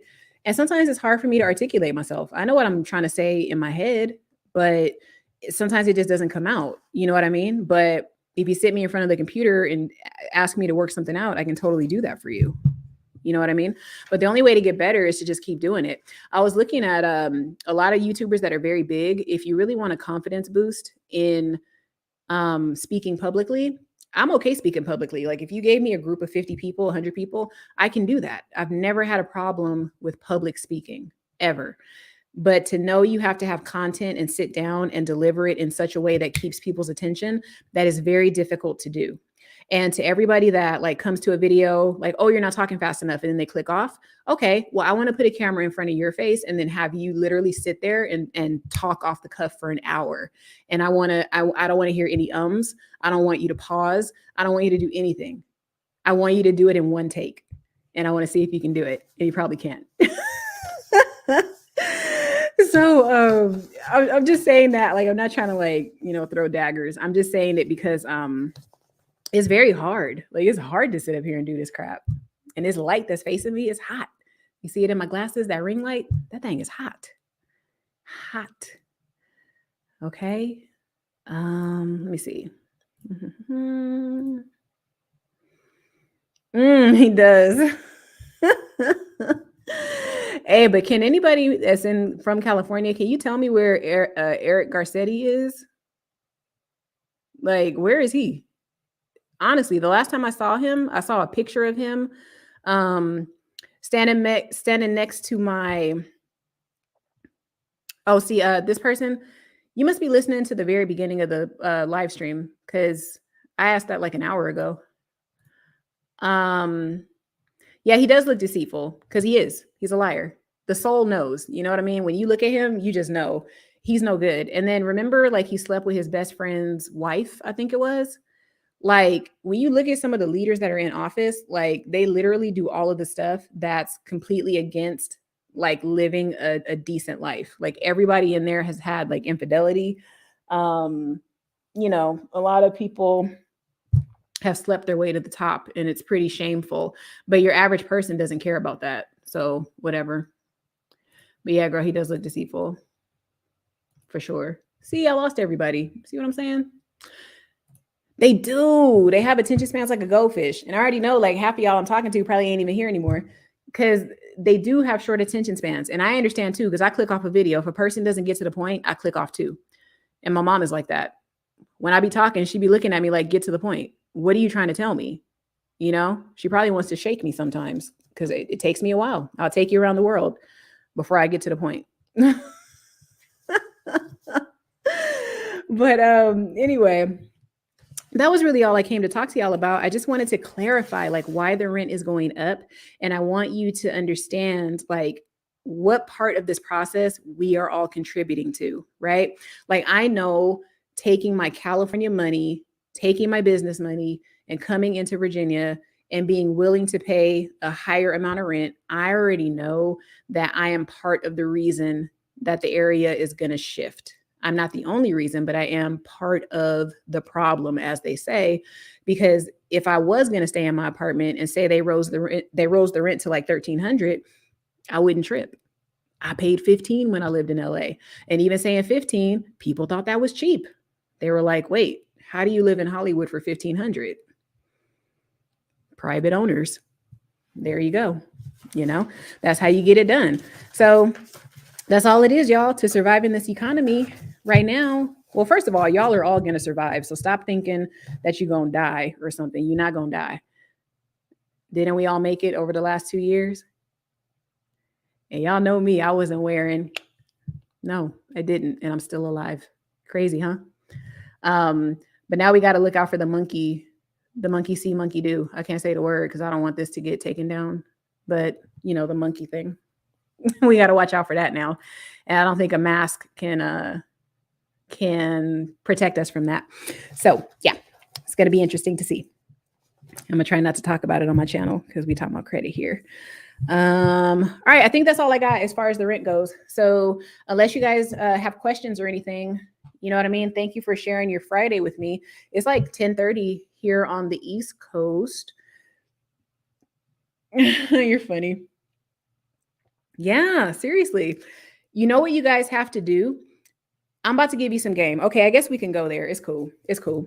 The one thing that I see now that I live in the South, first of all, I'm having a hard time accepting that Virginia is the South because it's not really down. It's like more, So I'm having a hard time already thinking about that. But I live in the South, okay, Southeast. And what I learned is that when people go to the store, when I first got here, there was a big storm happening. And I've never been in the snow. I've never lived in the snow, none of that, right? I'm used to the sun, the beach, homeless people. I'm used to all of that. I don't see that here. But everybody was at the store. They were at Walmart. Walmart is everybody's jam out here. It's Walmart and Kroger. And it was shocking, but not really. But everybody was at the store. And the people I talked to said, oh, yeah, this happens every time a big storm happens. Yeah, everybody's going to be at the store. Everybody's going to stock up. Everybody expects, everybody to do what they do. You're supposed to store a lot of meat. You're supposed to buy a bunch of rice, and you're supposed to buy a bunch of beans. And then, of course, you're supposed to get canned goods, condensed milk, all that kind of stuff too. Now you guys need to stock up on condensed milk because there's like a recipe out there for the baby formula. So be sure that you guys are doing that stuff too and getting online and getting in these groups that are sharing this information because see, the people that were doing the preparation a few years ago, y'all are not looking at them that crazy anymore because those are the people that actually have the supplies because they've been stocking up, right? So anyway, I've learned that in the South, like every time you go to the store, you got to grab a little extra something, right? You have to grab, like I said, a bag of beans, rice. And when you get the rice, put the rice in the freezer for 24 hours because it's supposed to kill all the weevils and all that kind of stuff that's in it. But yeah, so that was because the storm was coming. Everybody was buying stuff. Now, when I go to the store, it's almost like nobody has heard that the shortage is here. It's like nobody has heard it because I'll look at people's shopping carts and they'll literally have what looks like enough food for the day.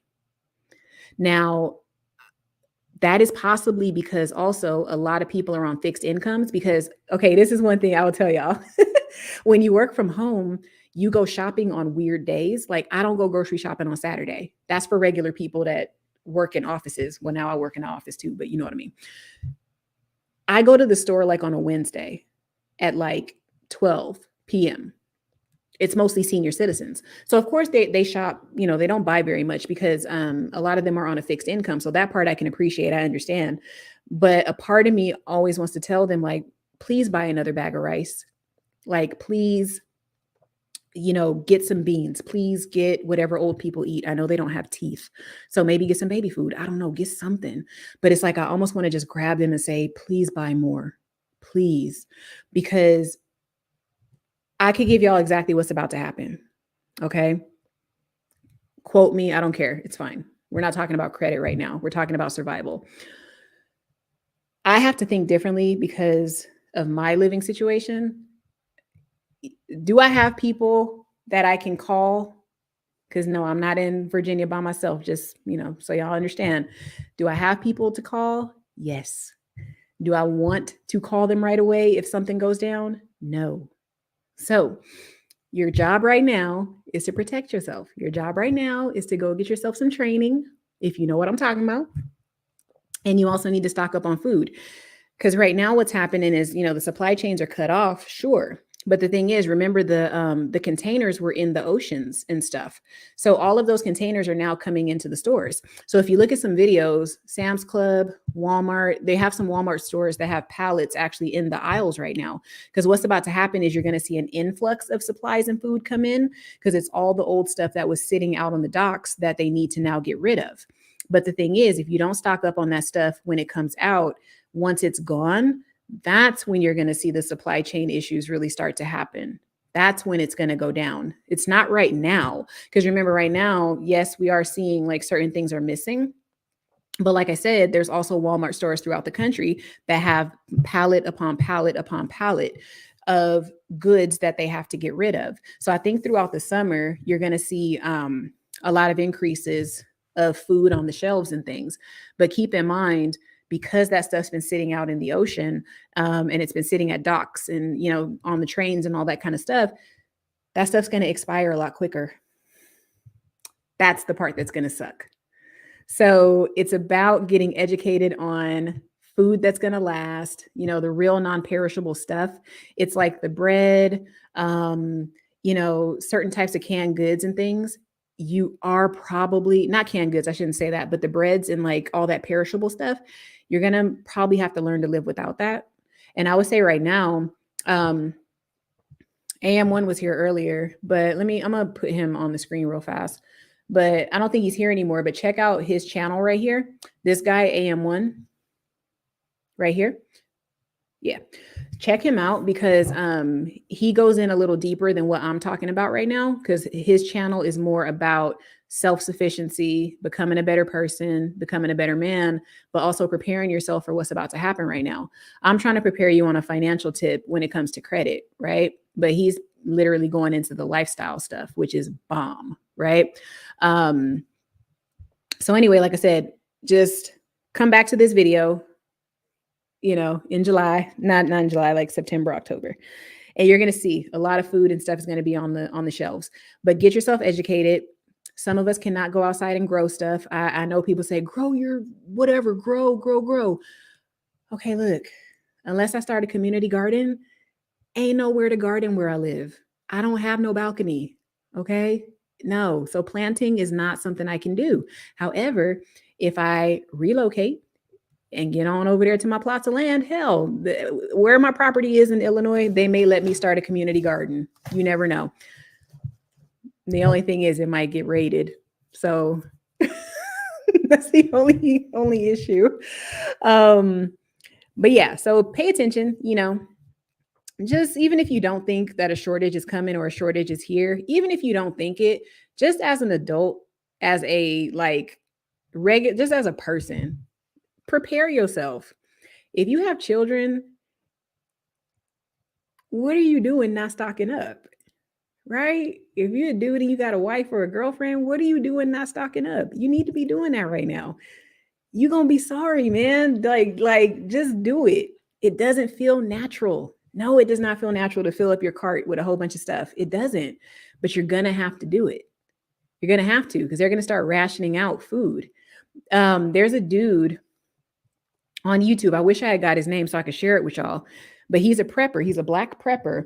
And what happened was he went to Walmart and he had purchased more than one container of meat. And after he scanned it, he scanned both of them. And he said that one of the representatives came over to him because he was in self-checkout. She came over to him and asked him, why was he buying more than one container of meat? Excuse me? How are you going to ask me why am I buying more than one container of meat? For one, I could be scheduling a cookout, right? I could be making a big meal to feed the homeless. You don't know. Why are you asking me? Right? And then if you buy more than one container of eggs or milk in certain stores, they are asking you why you're doing that. When have y'all ever been questioned like that? The only time is if, you get a sale paper, and it says, sodas are, $2 for a case of 12, limit 2, right? They'll ask, that's where you have a limit to what you can buy. But now they're doing it with regular items. Does anybody have any idea why they would be doing that? So I'm just saying something's coming. And I shouldn't even say it's coming. Something's already here. How about that? Something's already here. It's just we're being distracted. And, it's up to you if you want to take my advice. You don't have to. But I'm stocking up, and where I live too, certain munitions, you don't have to run through so many hoops, that you do on the East or the West Coast. So you got to stock up on that stuff too, and out here, I think we're a concealed carry. So I don't know who's packing whenever I go to any given place, but I just assume everybody is. And that's what you guys should be doing. But hi, Faustau. Is that how you say that? Faustau? Yes, Joan, say hello. Yes. You're not the shopping with senior citizens. You are senior. Hey, but I am. I'll be going to bed. Well, I try to go to bed early. Now, I am a senior citizen, actually. Hey, I'm actually geriatric in certain ways. You be knowing. You're the only person in here I think that knows how old I am. So yeah. I'm saying we old. But man, F Gavin. I'm cool on that dude, man. And like I said, Garcetti needs to go somewhere because I'm so, oh my God, if I could, ugh, why doesn't somebody jump him already? And then half of y'all know where what's her name lives. Who's that other one? The black lady with the wig, y'all. What's her name? Oh my God. Maxine Waters. She's a damn dinosaur, and all she wants is race riots. So y'all need to like check these people. California is going to break off and go into the ocean. Yeah. And I mean, Joan, of course you're preparing because you know, you're in an area where people they be wilding out in your state, but at the same time, it is the South. So there's just a certain sensibility that comes with living in the South that I didn't realize is here. And it's missing in the West on the West Coast. Realistically speaking, though, if you went up north in California, it's not like that. And I mean, when you go beyond like San Francisco, like if you were to go to like what Big Sur or Mount Shasta, Eureka, those kind of people up there, they prepare. Like they're not like we city slickers are. Like they know things can happen because they're in areas that don't get supplies. Like if stuff runs low, those people are going to be like suffering in those areas. They're beautiful, they're mountain areas, but they're secluded, you know? And those are the areas between like California and was it Oregon or Washington? So yeah, just it's way different up there. So in the more rural, oh God, I can't say that word. In the more rural parts of California, you're going to find people with the same sensibilities of Southerners in a lot of ways. But city people, nah, we don't be understanding. Girl, we will have to talk offline. You're so funny. Yeah, maybe, possibly. Hey, I could be like 45. You wouldn't even know. Like I said, it's only one person in the whole thing that could put me on blast. I wish though. That would be so cool. I don't even remember. Yeah, I don't even remember being 30. Actually, just like went out of my head. Couldn't tell you where I was. Hey, Ravi Ray. I don't know if I've seen you here before, but thank you for stopping by. The credit talk, I guess, is over. We were just talking about how to survive and stuff like that. Cause I think not just with credit, but, you know, food and everything is going up. So I'm encouraging people to branch out, you know, find different ways to do things, find different ways to become self-sufficient. Definitely start looking and finding your tribe, you know, finding like-minded people. I think that's going to be very important in the upcoming months and years that are ahead of us. Because at the end of the day, you know, people are starting to fall off. You know, a lot of people that I knew 2 years ago, I don't even know today because our fundamental belief systems have changed so much, you know? So don't ever doubt if you also, you know, want to pick up and move, go ahead and do it. Just have a plan. Okay. And again, you want to buy a house, buy a house.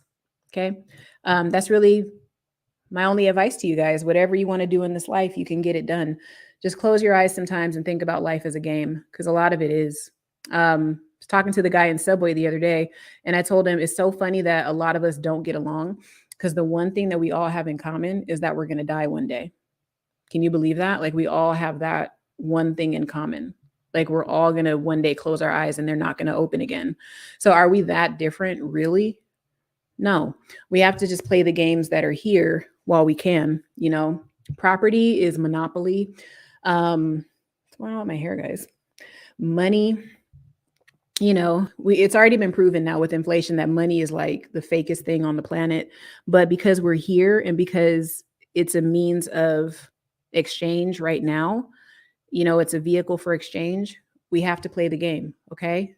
So yeah, it's going to start getting exposed. You guys are going to see how fake money and credit and all that really is. So get your hands on things that are tangible goods, buy your metals, buy your commodities, invest in commodities, do all that stuff. I'm not going into all that tonight, but I definitely invest in precious metals now. Physical precious metals. I don't do stocks, the stocks for that. So yeah, get into it, guys. And I thank you so much for coming by and listening to me on this Friday. I'm glad I was able to hold some of y'all's attention, and I plan on getting better as time goes on. So thank you guys for rocking with me.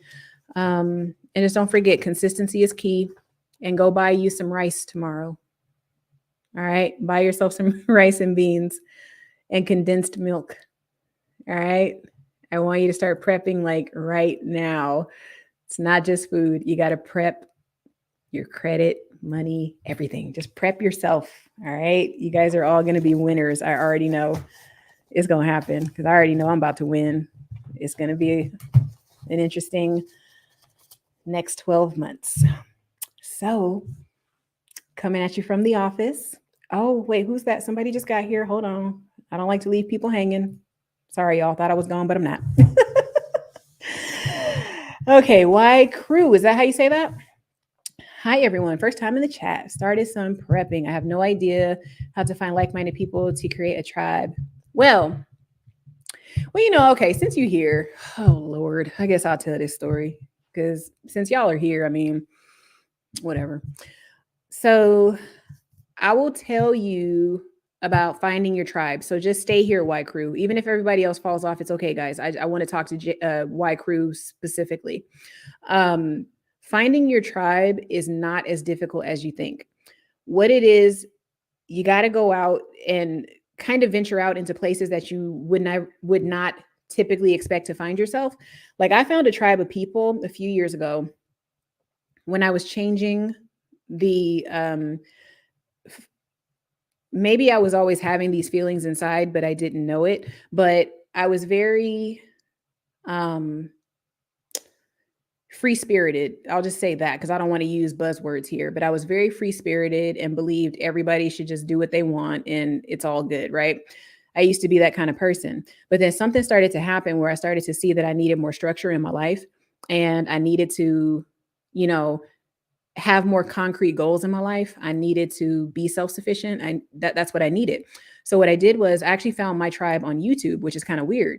The way that I found my tribe on YouTube is that I found this, and forgive me, y'all, but I found this conservative preacher, I guess you could say, and he's a Black guy. I didn't even know Black conservatives existed. I didn't know what a Black conservative was. So I found this person, and he's very hard to listen to when you first hear him. But as he starts talking, you're like, oh my God, this guy is making a lot of sense. So needless to say, I didn't know that he was in Los Angeles. So went and found him. And some of the stuff that he was saying, it just spoke directly to me. And the fact that these people could think this way in the middle of Los Angeles and it wasn't that crazy. It was just more, you need to take care of yourself. You need to find ways to make money.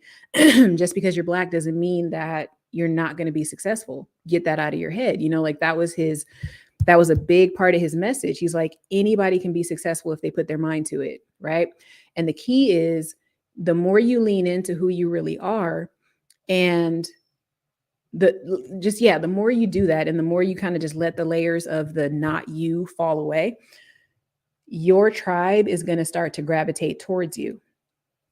That's what happened to me. There were so many different people of every race, every color, just everything. But we all had the same fundamental belief system.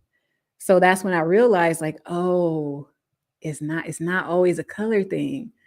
I got to find people that understand that, right? I got to find people that even though, yes, we might be treated differently because of this, big deal. So what? That's not the right room. I'm not in the right room. That's what that means. If I don't fit in over there, I'm not in the right room. I think a lot of times what we do is we try to keep fitting in the wrong places.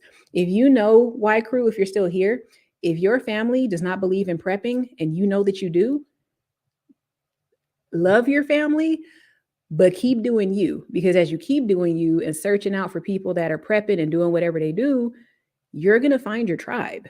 You just got to step out on faith. Your family is always going to be there, but keep doing your thing. Because if you've been guided to prep, that is, I don't know what your fundamental belief system is or spiritual beliefs, but you're talking to me and I'm going to be open about what I feel. I feel that God has guided you to prep. I don't think you're prepping out of fear.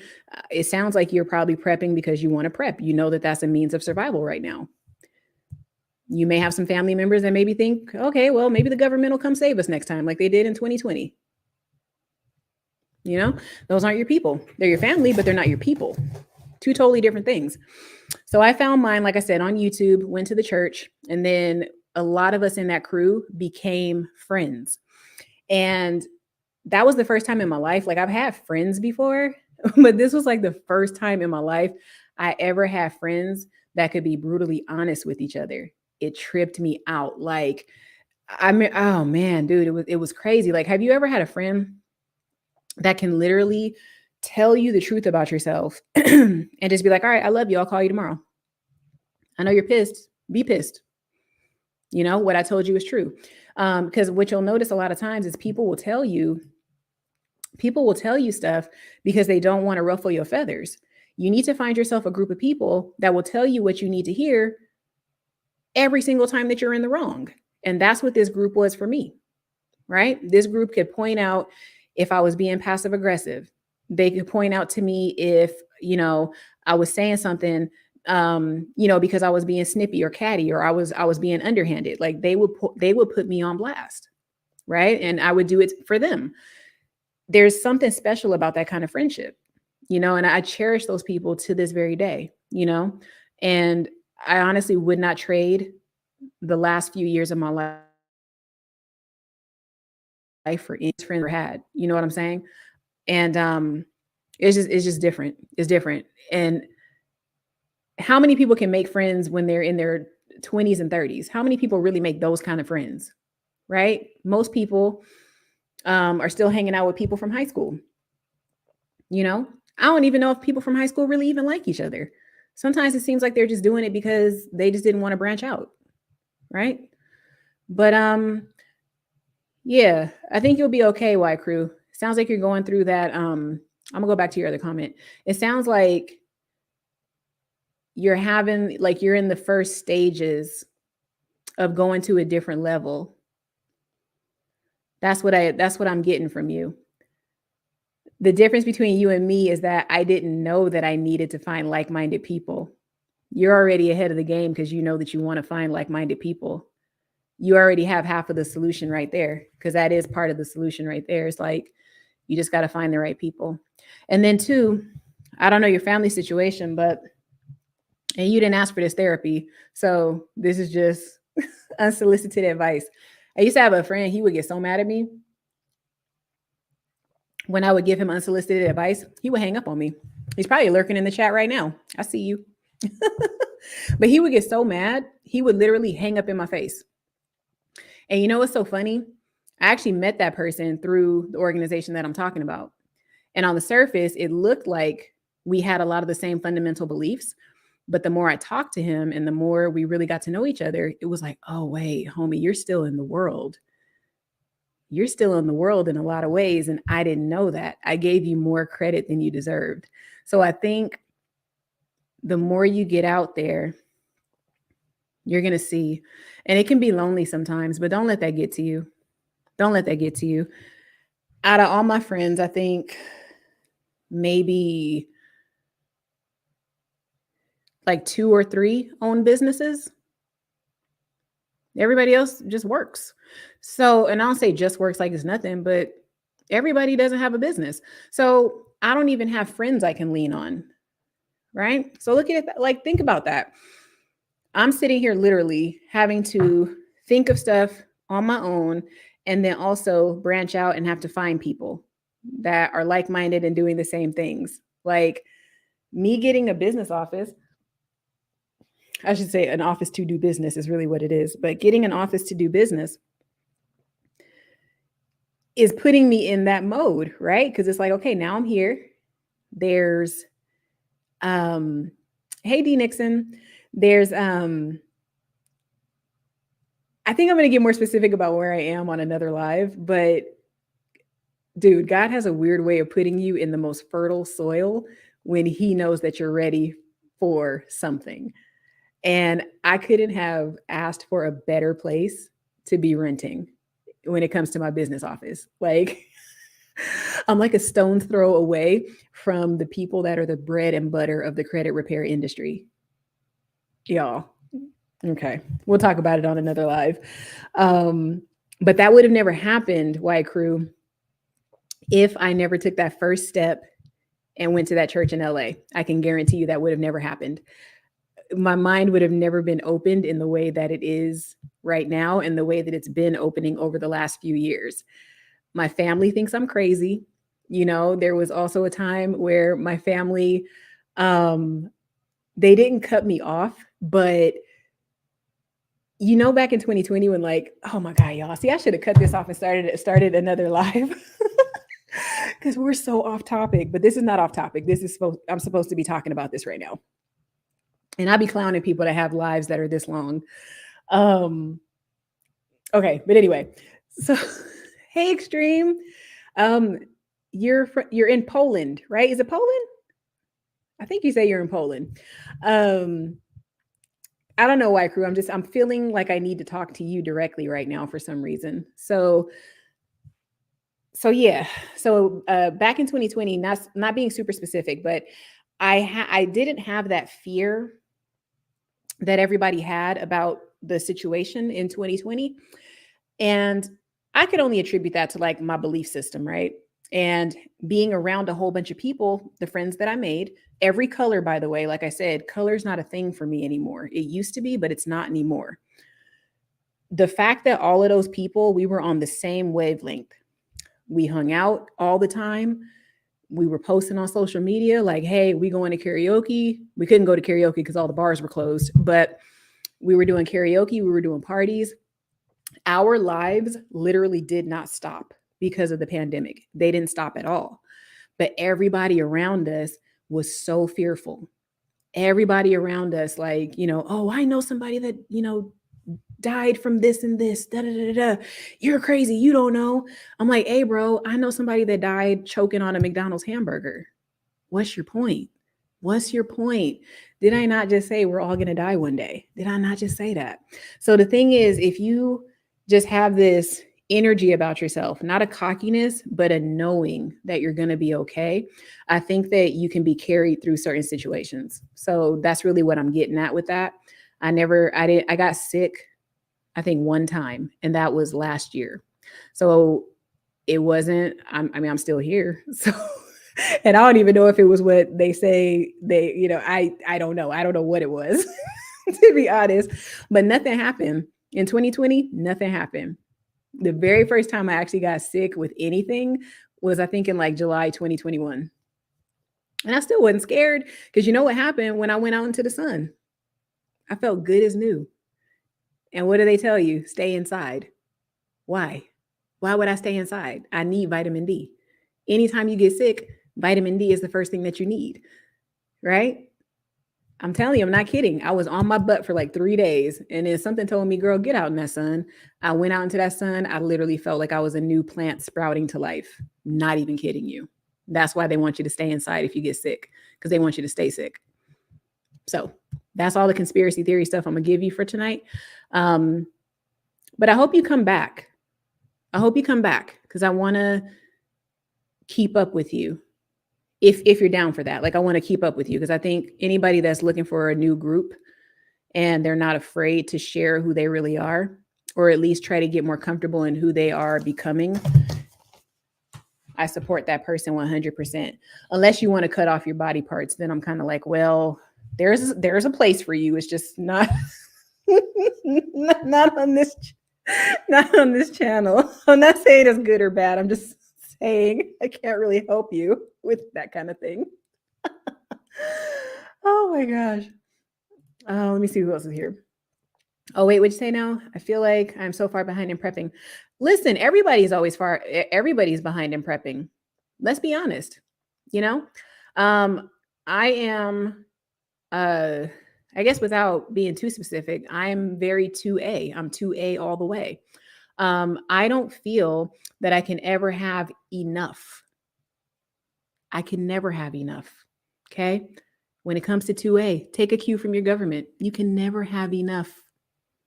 You can't never stock up on too much ammo. You can never have too much. Okay. So you're never going to feel like you're prepared because it's impossible to be prepared for every single disaster. That's where your faith comes in. That's where building your community is going to have to come in. It's not this. That's the thing. It's not going to be a comfortable process. That's the part that everybody has to understand.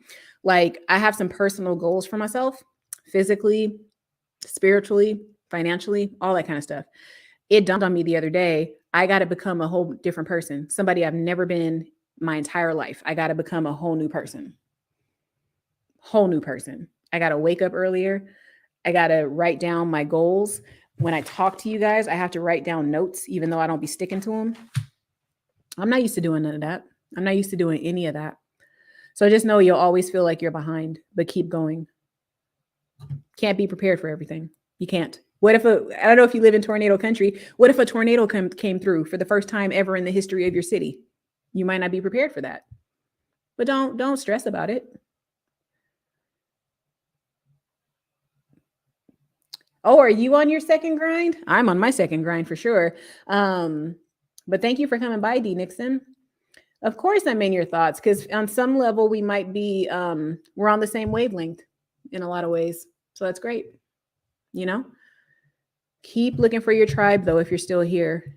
I'm rooting for you for sure. Wow, 4:47. See, that's what I'm talking about right there. Extreme is up at 4:47 a.m. Right? I woke up. I opened my eyes at like 7 something.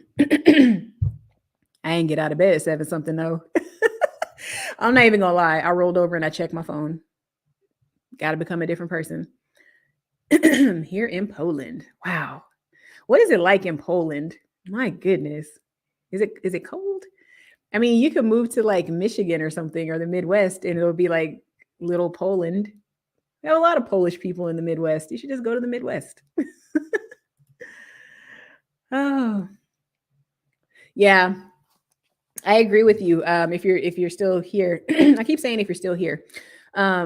See, guys, and even that could be an insecurity that I have. I assume that people that are commenting to me directly are gone. That's an insecurity. I feel like you'll leave me. But yeah, I don't think it was what it was either. I was actually talking to AM1 about it on the phone. Because that's kind of when he and I started communicating, is when all of this stuff was going on. And I told him, I said, hey, dude, I think that something happened. And he's like, you don't know if that's what that was. He's like, why are you saying that? And I said, well, this happened, that happened. And it sounds a lot like what's on the website. And he's like, no. He was like, Vic, stop saying that. He said, you don't know what that was. No. And I said, well, and I kept trying to fight him on it. But the thing was, I never got tested. I stayed home. I did what you do when you're sick. I stayed home. I didn't run out and get stuff thrown all up in my nose and get shots. I didn't do that, y'all. I didn't do that because I didn't have to. How many colds have you had in your life? Let's talk about it. Like, how many colds have you had in your life? What did you do? You wrapped your butt up in a blanket and you stayed at home. That's what you did. That's what you did. So with what you're saying, I think it was just a very severe something. But I will say this though, it was unlike anything I ever had in my life. It was unlike anything I've ever felt.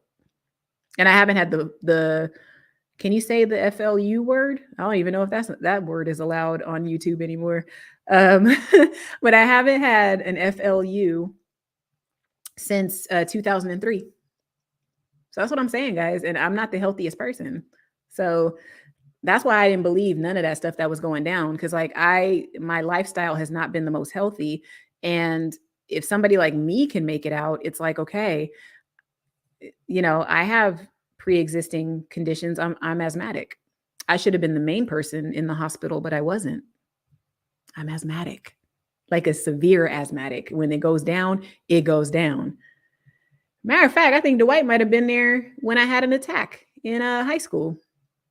Now that I think about it, because I remember I had asthma attacks in front of a couple of friends and it really scared them. They probably thought I was going to die. Like, nobody wants to see their friend die at home at like 15. I don't think Dwight's here anymore, but it's like, bro, if you remember that, I think you were there, if I'm not mistaken. But that didn't happen when I got sick last year. Hey, John. Dang, I missed it live. We'll have to catch it on the replay. Listen, I was chit-chatting through that whole thing. What I'm trying to do now, John is actually in one of the I think one or two of the classes that I'm in with Erica Williams. And we're still in the same like little YouTube or Facebook groups together. So Y Crew, this is a case right here. You know, this is somebody that you know, would not have found me if I wasn't connected to Erica in some kind of way, and vice versa, right? And again, another person just trying to do something different with their life, you know, pivoting, trying to, you know, become successful in another area, you know, a new avenue, right? He branched out. And John, you can correct me if I'm wrong. Like you're not, do you know Erica personally? Because I don't know that most of us do. We just know her through the internet. But it's like we don't know each other personally, but we're still connected through a mutual person that shares our same desire to want more, to go for more. So sometimes you got to go to the internet, Y Crew. You got to then branch out into the real world. After you do that, you know, the internet can translate into the real world and it can change your life. You know, like I said, I would have never thought that I would just search on the internet and be like, oh, there's some plots of land for under $1,000 and then be able to actually purchase them. Just, you know, it's cool.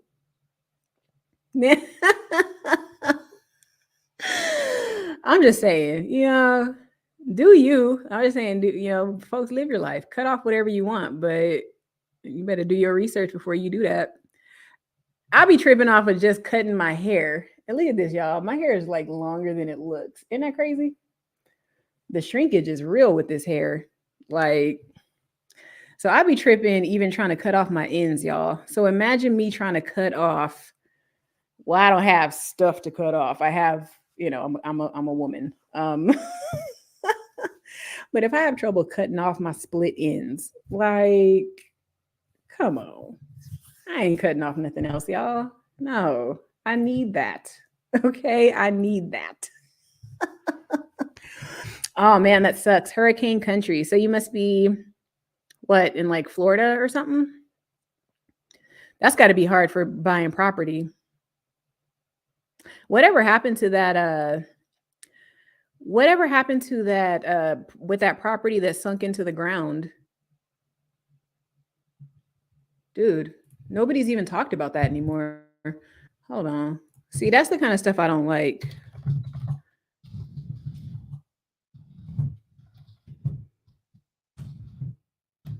All right, y'all. I gotta look for that right now because nobody talked about that. Isn't that strange?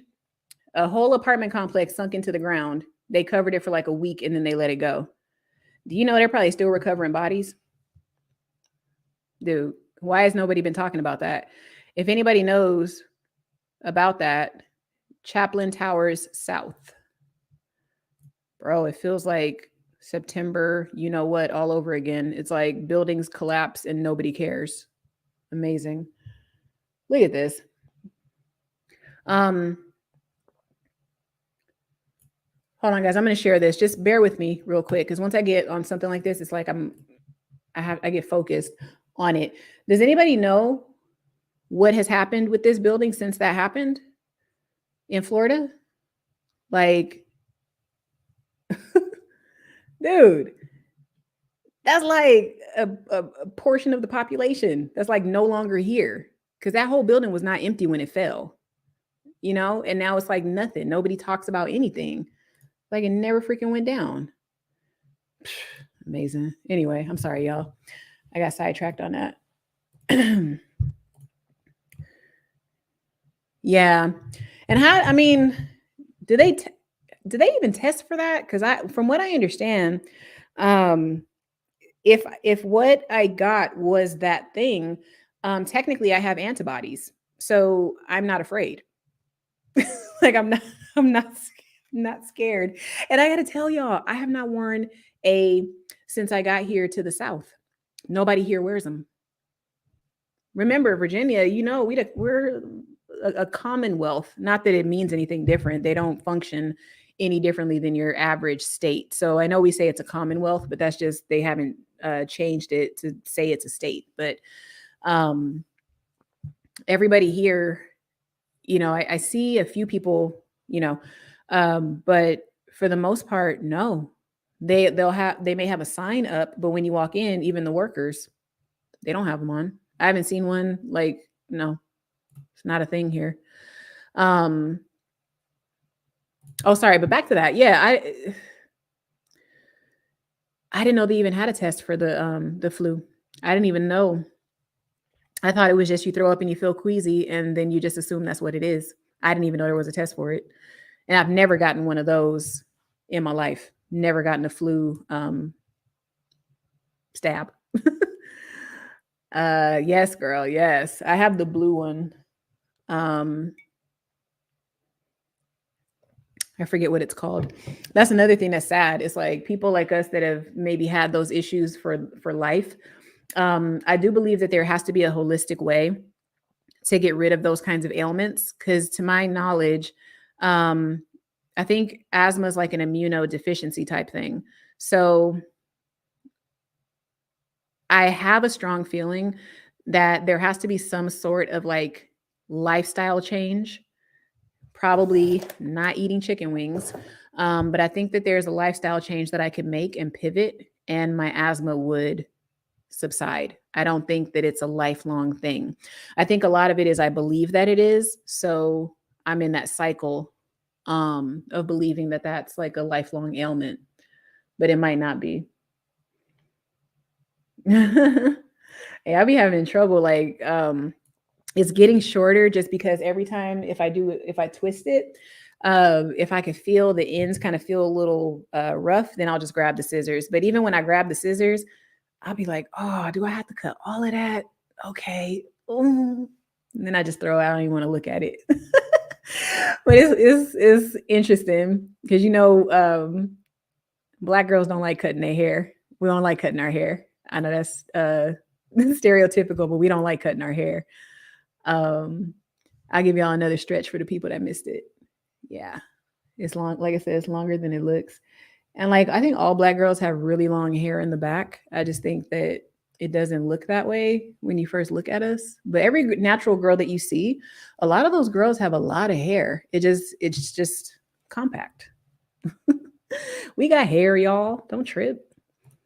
Yep, you're in Florida. I knew it. All right, it's summer now, so it's hot. Yeah. Oh, so you guys are like the United States, because I mean, it's summer here now. I know south of the equator, it's winter right now. So you said it's summer where you are. Wow, 3 a.m. What do you do at 3 a.m., Extreme? Do you get up and like have coffee and stuff, or do you get up and like pray? Like, what do you do? That's interesting. I tried that 3 a.m. thing back in 2014. I will say that I lost like, I think 35 pounds. I was looking slim because I was waking up to work out. You better not cut it off. Oh no, I won't.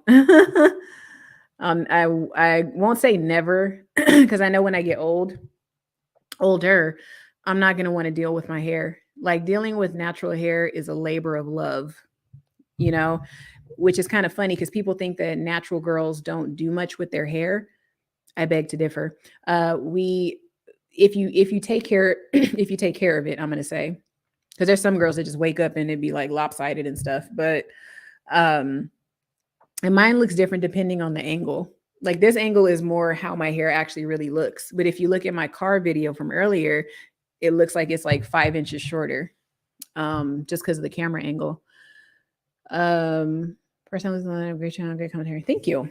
I'm gonna try to get more fluid with it. Like I said, thank you guys for rocking with me, because it's like I said, it's not easy to get up here and just talk and stuff. It's very difficult, and I want people to practice doing that. If you don't think somebody talks fast enough, it's like give it a shot yourself. You'll see. It's like your brain goes blank sometimes. Okay, so Erica through the internet. Yeah, me too. I've gotten a bunch of her courses. I actually need to do a video. I need to do a video review because I just got some tax certificates too. And I actually just got them. I just got the paperwork for them a couple of days. Actually, yesterday I got them. So I got 2 tax certificates after doing a whole bunch of bids. Because that's another thing. Like these investors are, dude, they are like killing it in every market. Auctions, tax lien auctions. I don't even want to go to a land auction in person, like at the courthouse. I don't even want to do that right now because I already know I'm going to be outbid. Like I wouldn't go to one of those with less than maybe 30 and 30K. And it depends on what I'm even bidding on because these dudes are sharks right now. Like if you got cash, man, you're in such a good spot. Like you just may want to consider not using a whole bunch of cash. I'm speaking to just anybody in general. If you're looking to like purchase real estate or something, you could probably just go out and get some real estate at an auction. Go to the HUD auction website. They have a ton of houses, ton. You could get it that way, versus like I said, going through the bank.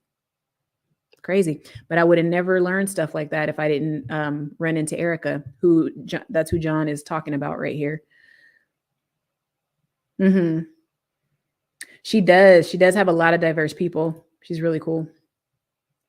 Yes, and thank you for your service. Absolutely. Thank you for your service. Yes. That's what I was thinking, Extreme. I was thinking you were over there because of the military. That's what I was thinking. So thank you for your service too. And thank you for your views. All right, let's see. Oh, that sucks.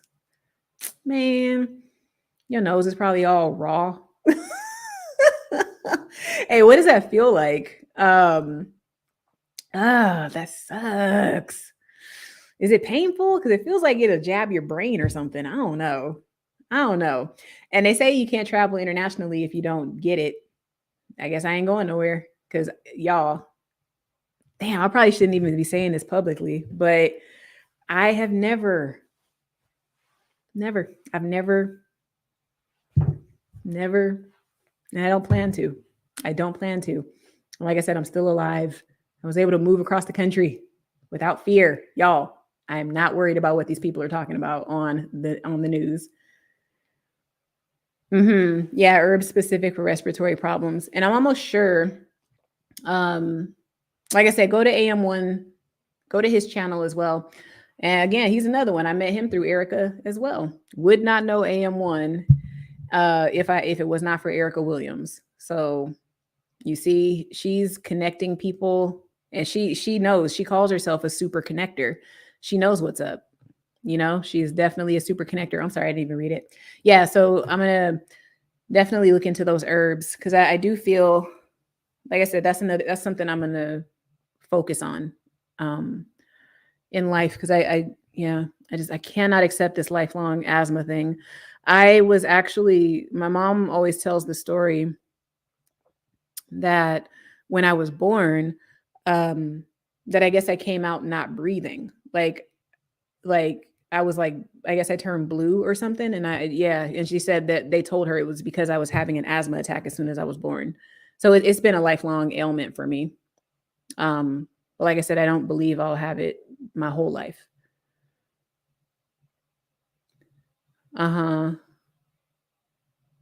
They can test for any infection, many kinds of the flu. They can test for the different kinds. I gotcha. Okay. Yeah. Like I said, I've never been tested for that stuff. That's so weird. And I'm a person that has been, I've done my fair share of hospital stays just because, like I said, there was in my adolescence and in my teenage years, I was a very severe asthmatic, but I don't remember ever getting those tests for any of that stuff. Like if I got sick. Chives and white cheddar. Y'all talking about potato chips? Meat or mushroom? Are you guys talking about food? Hey, I think I missed something. I don't know, but I already ate, so I'm not trying to get hungry. Interesting how the internet makes the world even smaller. It does. And then Extreme, didn't I meet you through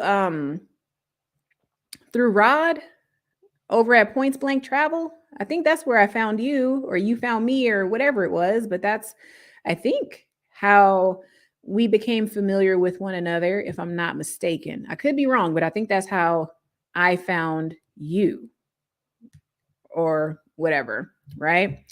So it's pretty cool. Um, let's see. He says being in the army, one has no choice but to get up so early.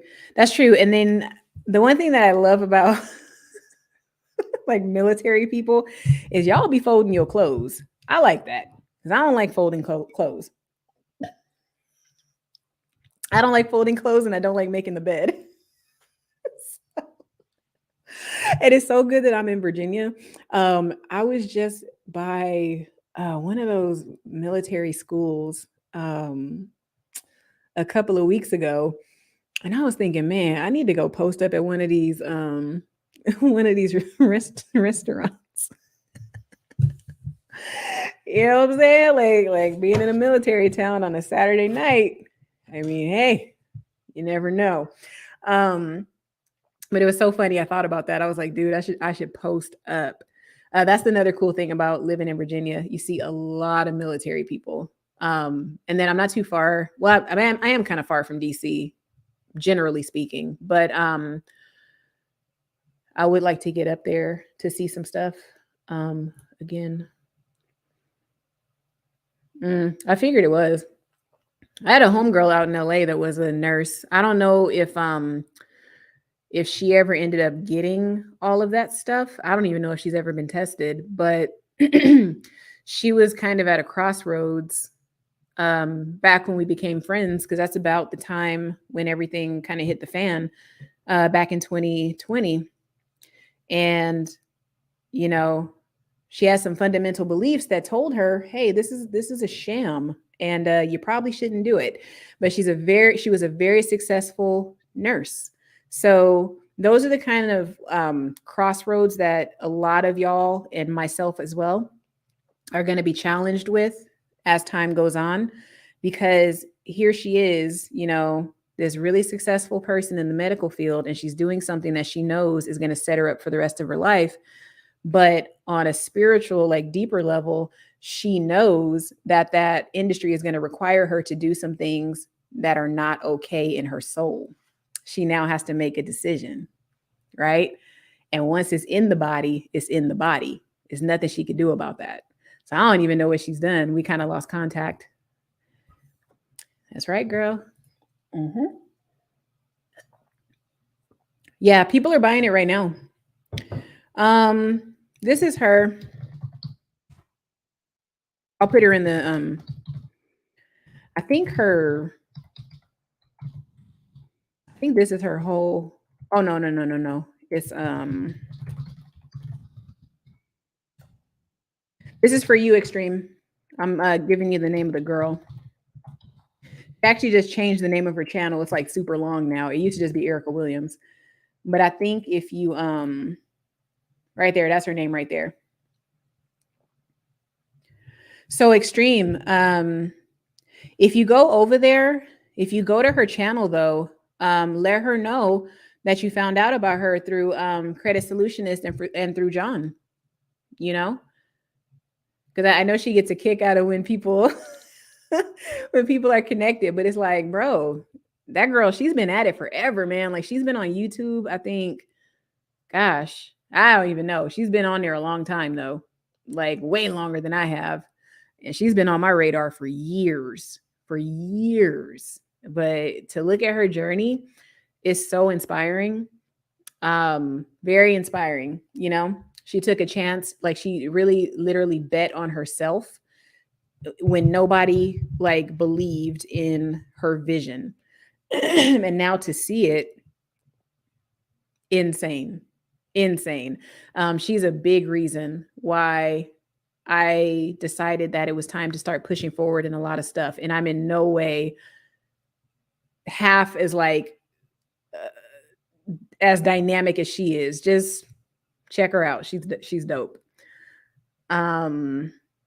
But yeah, buying land is a thing right now. So do it. If you can, do it. Mm-hmm. You're funny, John. Hey, see, that's what I'm talking about. It's like you have this thing going on, but it's like you're taking it in stride.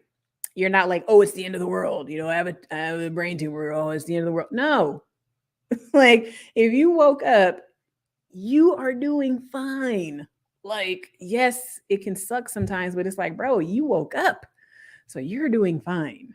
Like that's the thing I have to remind myself of every single day. And I actually realized waking up early helps you appreciate that stuff. It actually helps you become more thankful because it's like when you wake up before the sun is up to actually, kind of wake up with the earth and with the sun and all that kind of stuff is pretty cool. It makes you feel different. So y'all having some food talk or is it tea talk? I don't know what that is. Oh, got you. Okay. Y'all talking about food, trying to tempt the chunky girl. That's not right. Y'all wrong. Pierogies, is that how you say it? I think I've heard of those before. Fort Lee, is that where you were stationed or is that like the school that I'm next to? I don't know. Let me see what school that was. It said something.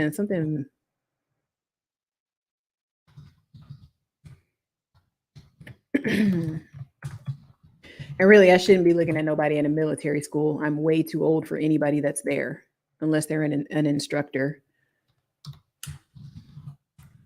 What was that city? Um, oh, I know what city it was.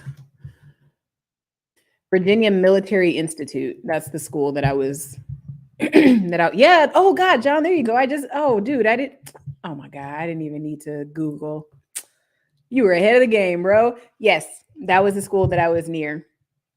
And I just decided, actually, when I was doing the video, I did a live and somebody actually put me on blast about it because it was a pre-recorded live and my phone got too hot. So I had to turn it off and I had to use a looped video for my live stream that I posted. And I was actually driving to this city, which is it's Lexington. I was driving to Lexington and the person was like, oh, you using the looped video? How many times you gonna drive past that gas station? Put me on blast, okay? I was like, bruh, just look at the drive. You know what I'm saying? Don't. Anyway, I filmed that live while I was driving to Lexington. Lexington's kind of pretty though. They had a lot of stuff going on down there though, a lot of different flags, and it was so weird because I saw the I don't even know what you call it now, but the rainbow with all the pink and the brown and all that crap on it. So they had that flag, and then when you drove down the street, you would see a big old Confederate flag. And then you would drive a little further and you would see an American flag, and then you would see like the POW flag. Like you would see a whole bunch of stuff in this area. Whenever I see a place like that, I know there's too much going on in that area. I'm not going to fit in because it's just too much. And it seems like people are probably always at odds with each other in that part of town. I'm just trying to go where it's peaceful. Okay, so we met from my channel. Okay. I never know where people come from. I gotta be more like this lady right here because she always says, name your city and state. Tell me where you're from and all that stuff. I never do that. I'll be acting like I don't care about y'all. Yeah, she's been on like 7 or 8 years. Yep, that's true. Yep. And like I said again, she's just one of those people. She knew she had to make a change and then she did it. And she may have questioned herself along the way, but it doesn't matter. You know what I mean? It's like she kept pushing forward. That is what we have to do in this life. You only get one go round, right? Because if you believe in when the trumpets sound and you're going to go up, cool. But you only get one chance in this form. So make the best of it. Yeah, she's cool. God, dude, she's got like 1,600 videos. I only got like 105 maybe. Okay, Jay Watts, nice. Yeah, she did. And the one thing I like about Erica too is that she's fairly transparent with when she's segueing out of something. Because what you'll notice with a lot of people is they'll just kind of move into something else and they'll never talk about it. Like how a lot of the credit card people now, they are smoothly moving into stocks and crypto, right? But they never tell you why. The reason they do it is because It's very hard to actually have a successful credit channel right now, like a credit repair, talking about credit cards, credit card products. Very hard to have a successful channel with that. Because, like I said in the beginning of my video, if y'all didn't catch it, as soon as I got monetized, YouTube stopped pushing my content, right? They were pushing it before I got monetized. And then as soon as I got monetized, now all of a sudden there's no views. How? You know what I'm saying? How? Right? That does not make sense. That does not make sense. Right. But there's something happening in the credit space on YouTube. And I think too, I think Joan might have left, but it has something to do with a lot of the credit people are being found out to be frauds. And some of them are going to jail. And it's like YouTube, like it will push certain credit channels. And I'm not saying that mine is like horrible or anything. Like I feel like my information is basic. There's, some nuggets in there. And it's like I'm not sensational and I refuse to be. So, oh well, but I feel like the channel is gonna keep pushing in the right direction. When I look at most successful YouTubers, when they first started out, like their views were trash. Everybody's views were trash. Like it's just that nobody goes that far back in their videos to see when their videos and their viewership was trash. But I want you to look at any big successful YouTuber that you know right now. If they've been on the platform for more than like 5 or 6 years, go all the way back. You're going to see like they had videos where they only got like 10 views, but they just kept going, So that's what I'm going to keep doing because I like what I do. I actually like it a lot. Okay. All right. Is that where you're from? Oh, thank you. Yes. Okay. I get you. Yeah. I'm from Hawthorne, California, currently living in Virginia, near Lexington, but not in Lexington. But I'll publicize my business address soon. I just need to wait for everything to go through before I post it publicly. So y'all will know where to find me. I'm not that far away. I'm not that hard to find either. That girl taking over. She's playing Monopoly with real money. That's how I'm trying to be, but I'm doing it on a very small scale. My investments are nowhere near that, but we gonna get there. We gonna get there. Nope, still present. Okay. I love it when people are still here. Oh my God, yes. Look, this is like an Erica Williams commercial. Y'all better tell her how nice I was talking about her. But she dude, that's what made me like that's what sold me on her was the fact that she had been pushing through for so long. And I don't even know like how YouTube goes about recommending people to you, but now I'm starting to understand it a little bit more because a lot of the people that Erica follows or that she watches on YouTube, they somehow end up in my recommendations now. So some of y'all are going to end up seeing her just by happenstance. If you keep tuning in to me, she's going to pop up on there at some point because she shared a couple of my videos on her community tab. So you're going to find her and then you're going to find an investment group, Y crew. You're going to find your people, you're going to find your prepper community and it's all going to work out and you're going to be in a whole different place by this time next year. Just like I am, I was somewhere in California in the middle of some riots about this time, 1 or 2 years ago. And now there's a river right outside my place. I see deer every day. Yeah, I mean, life is pretty sweet right now, much better than the chaos of Los Angeles, I have to say. And if I never made the chance or made the decision to get the hell up and just go and not worry about what other people had to say, wouldn't have never happened. You know what I'm saying? I probably would have slapped somebody by now, been in jail if I stayed in California. True. They did. And that's so funny that you say that, Extreme. Because I was thinking about that too very recently. Because the one thing I see, the area that I live in, like right in downtown, you guys know how it is, like in certain cities, like there's these little pockets where, you can see, okay, people are living good here, right? So in downtown, in the city I live in, people are living good. But when you go one block outside of downtown, look, I be ready to I be wanting to have my hand on a weapon. I'm just gonna say that. And I was thinking about that, and I'm like, everybody I've run into in this city so far that looks like me, I've told them what I do, and they're like, yeah, I might need your services. And I'm like, damn, okay, there's definitely a need here, you know? Um, and I was thinking, if these like younger people could kind of get their hands on some of this education early, they won't turn into the adults that I talk to now that talk like that and say, "Oh, I need your services," you know? And actually, guys, because I'm so transparent, I'm actually editing a video right now.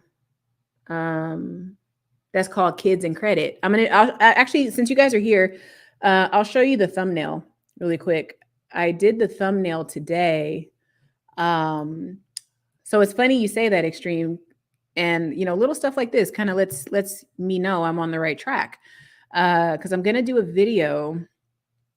It's gonna be short. I'm actually gonna have to start doing longer videos because I just thought about why YouTube might not be pushing my stuff. It's because now that I'm monetized, YouTube actually needs the videos to be longer so they have more opportunity to put ads on them.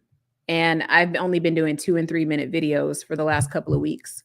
So they only have the opportunity to put an ad in the front and at the end. So I get that. That kind of makes sense too. But here's the thumbnail. Let me show you guys. YouTube's like a labor of love for me. Because I kind of zone out when I do it. But that's the thumbnail for the next video. Or at least that's like a mock-up of the next thumbnail that I'm gonna do. So I did this in Canva. Yeah, I feel like this video went everywhere. We're talking about credit, rent, talking about the and now I'm telling y'all what I do on YouTube. Jesus. This is really just a kick it session. But yeah, that's my next one. So I will be talking about kids and credit. And I think I'm going to release that someday next week. So it's coming. All right, I think we're here. All right, so I found Erica on the podcast Side Hustle, talking about trucking. Yeah. And like I said, I appreciate her transparency. Trucking is not something that she's into anymore. And she's very honest about that. But she went hard for like two or 3 years with that. And I heard the story behind that on another podcast. It was like, she said she had the idea at like a Classy Climb event. And then she just asked everybody that was there, would y'all want to invest? And everybody was like, yeah, that's dope. That's power right there. She was able to get people. She was able to get people to invest in her and believe in her. And she probably made a lot of people a lot of money. A lot of money. And it's just taking a chance. She just asked some people, hey, you want to do this? So, yep.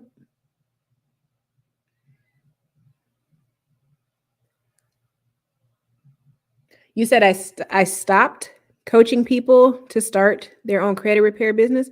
No, I was never doing that. I've never coached people on starting a credit repair business. But I mean, I'll be real with y'all. It's not hard.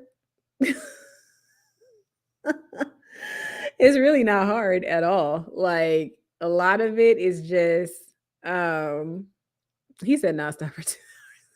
I know I got to get off of here because then Erica gonna clown me too, because you're not supposed to be on for more than an hour. but it's cool. Like I said, this is my first time streaming in the office, and I wanted to see if the lighting was okay. And I like the vibe. I feel comfortable with my little blue light blocking glasses on. It is a little warm, but that's okay. The AC is going. And yeah, so I'm trying to think. I think I got a couple of other things I got to set up in here next week. I got to get my whiteboard, probably get a bookcase or something, because people think you're more official when you have a bookcase and some plants behind you. So I have to stage the videos, guys, so I can be more credible. Never mind the fact that I have a company, but I have to look more credible. So that is something we will do. Okay, so yeah, we got to get some staging in the office. And I don't know, I'll probably document my journey in some kind of way for you guys, because I don't know, I just think people need to see people out here living, But yeah, starting a company is not hard. Just get your paperwork in order with the state, and you're good to go. Like I said, my background before I started auditing for HUD, my background was like in contracts and drafting agreements and stuff. So as long as you have an ironclad agreement and you have all of your not licenses, because you don't necessarily need a license for credit repair, but you need to have you need to be bonded. You also should have business insurance like E&O, and things like that. So the overhead can be expensive depending on where you live. And I started in California, which was pretty pricey, because you have to get a $150,000 bond, which is the highest bond in the industry. And you also have to be cleared by the Department of Justice. So you have to do that once a year. And that sucks, because whenever you get approved, you have to actually get it what's the word? See, y'all, my brain just stops sometimes. You have to reapply every year. So if I get approved in September, come January 1st, I got to apply again. It's a calendar year with them. They don't do that rolling calendar. So you could literally pay the fee. It's only $100, but you could pay the fee to get approved by the Department of Justice and then have to pay again 2 months later. It sucks. California is stupid. And then to have an LLC in California is $700 every year, no matter if you generate income or not. It doesn't matter. It's $700 to have an LLC registered with the Secretary of State in California. Okay, it's like $70 to start it, and then $700 to just maintain it. That's not even the taxes. The taxes that are involved in the city, and the state and federal and all that. It's like very expensive to do business in California. So for a small business like mine, it doesn't make sense to stay there. So I'll stay here in the Commonwealth and see how it goes, because California sucks ass. I don't know if I can say ass on here, but it sucks ass. Okay, not fun at all. But yeah, you guys are going to see. I think if you're interested in getting in credit repair and starting a business, I think you should do it now. As long as you're not in California, I think it'll be pretty affordable to start it. The most you probably would have to pay, other than registration, for your LLC, is the software. Like all the software costs. That's like the most expensive stuff. Cheapest software is probably like $100 a month. And then a lot of us use a lot of different systems. So not that you guys even care about this stuff, but it's like, these are little things that you should have. And then I'm learning now that I need to stop doing so much myself, and that I actually do need to hire out, which kind of hurts my heart a little bit, because I don't really want to hire out, but I have to, because there's just certain things that I don't want to do anymore. Consultations is one of them. I like talking to people, but yeah, that's like something that I think I want to stop too. Because everybody that I've been mentored by in the credit repair space, none of them talk to people on the phone. None of them. Like everybody you see online, they pretty much either have a person or you have to pay to talk to them. So that's like another thing that that I need to stop doing as well. Because I like being accessible to people, and yeah. And since you guys are here, there's only 11 of you here, so I can share this with you. But like, if you book a 15-minute consultation, like we're gonna talk more than 15 minutes, right? Like Joan, I was talking to you, and you actually pointed out, oh, my 15 minutes are up, and it's like, oh yeah, they are. Okay, well, bye. So those kinds of things I want to adjust, but like I said, I do like talking to people, but time is money. And if I spend all day talking to people for free, y'all, yes, typically whenever I speak to people, it does end up being it turns into a client, but still there's other parts of my business that I just need to delegate, I really do. Um, and then the only thing I should be doing is YouTube, to be honest. Right. But yeah, this is one of those businesses. It's not super hard. It's not. Once you understand certain things in the credit repair space, you could do whatever you want. Like you can, I could have a business or do a course where I tell people how to start credit repair businesses, but no, because I feel like I still have so much to learn. Like, as far as like what the big wigs in this industry do, there's still like areas to learn about stuff. Hey girl, hey, I see you down there. I'm gonna put you on the screen. Yeah, you should, John. If you're still here, you should totally do it, because there's no reason not to. It's very easy. Like once you get behind the wall and you start to understand what the credit repair business is, I have a feeling the industry is going to be saturated again, just because when inflation happens and when people are not going to be approved for things, and they're seeing that their past on their reports is not going away, they're going to see, like, they're going to be forced into having to get help, right? And there is like a school of thought where people don't believe that you should pay for credit repair. I tell y'all, I'm very upfront with you. You are paying for me to do it in a way that you can't, or a way that you are not willing to invest in, right? Because I'm doing it. What you pay me is cheaper than if you were going to have to do it yourself. That's 100. I'm keeping it 100 with you. Because the thing is, like, if you sat and really had to study, and then you got the softwares, and then you sat in the trainings and you did all this stuff, you might as well open a business. You need to do those things to fix your credit. As an average consumer, the only thing you can do to fix your credit is send out a regular dispute letter, hope that you're saying the right thing, and then stay on top of them. And then if it doesn't work, you get an attorney. Most people do not want to take that step. So if anything, if you work with me and then you end up having to go to an attorney, at least you'll be in such a space that your attorney won't have to do a whole lot before you end up going to court and winning your case. And then the other thing is, the method that credit repair companies use, it's a little more advanced than a basic template letter. It's not the same process. Like I kind of explain it to you when you call. Like if we do a 15-minute call, I explain it. But really it's a little bit of compliance, a little bit of AI, it's a little bit of everything mixed into one.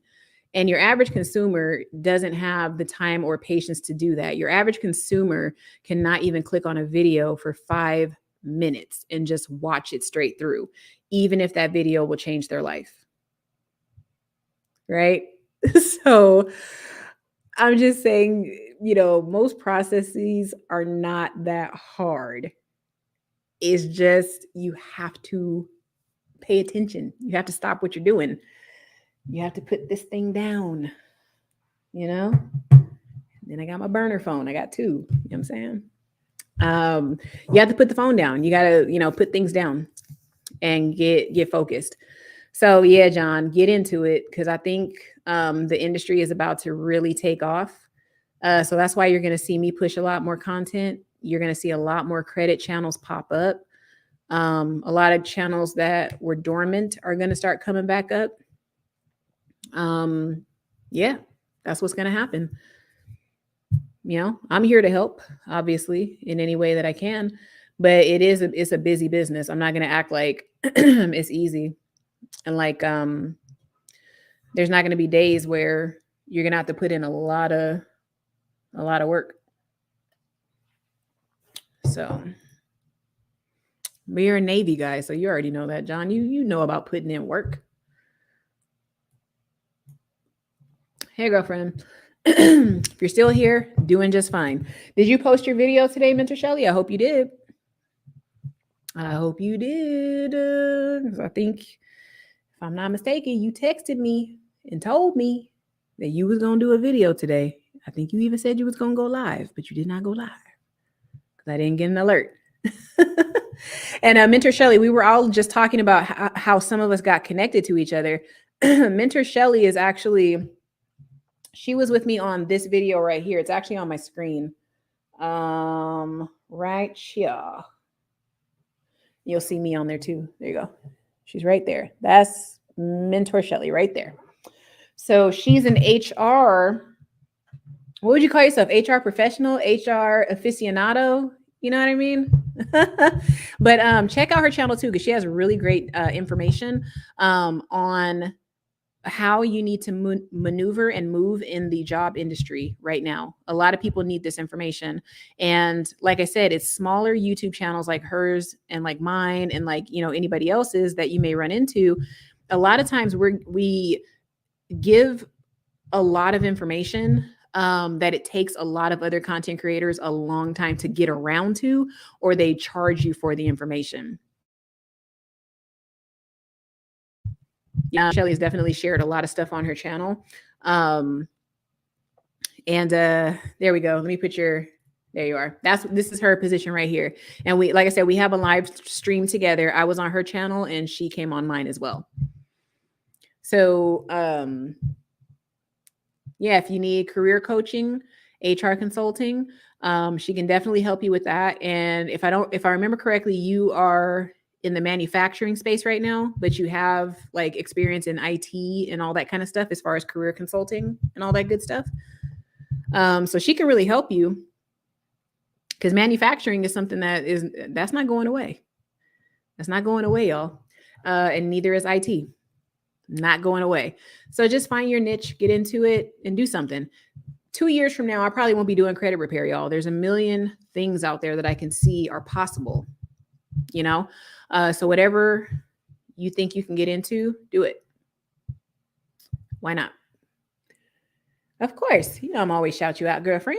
I was telling him earlier in the stream that you covered the story that's in my city about that restaurant.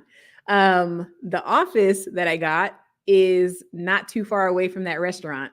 Remember how I told you the restaurant that has the lawsuit going on right now because they didn't pay their workers, but they like made them come to work and stuff.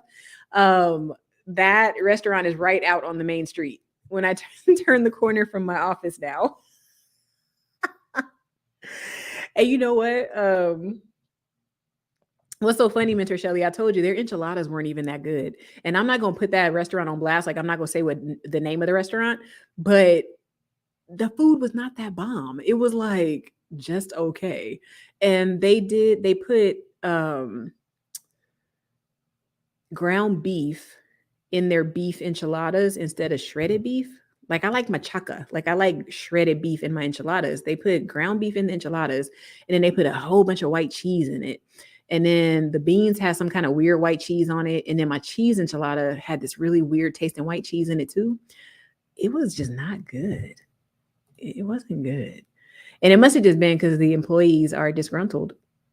Maybe that's why the food wasn't that good. Okay, so this is what Mentor Shelly works in. So if you need help with said medical, manufacturing, all the industries. So resume writing, how to prepare for job interviews, how to negotiate a salary, all these things Mentor Shelly can literally help you with. So one of the big things, and I'm about to get off of here, y'all. I'm gonna stay on for 12 more minutes if y'all hang on, and then we out. Because see, now I'm doing one of them, like, you know how you go on the internet right now and everybody, well, they're not doing it now, but people were talking about Kevin Samuels like every night. They was doing like 3 and 4 hour live streams. But now they have nothing to talk about. I forgot what I was saying, but about the was it the enchiladas? Oh no. But yeah, talk to Mentor Shelly if you need help with any of that stuff. What I was gonna say is that I recognize too when they say that women get paid less.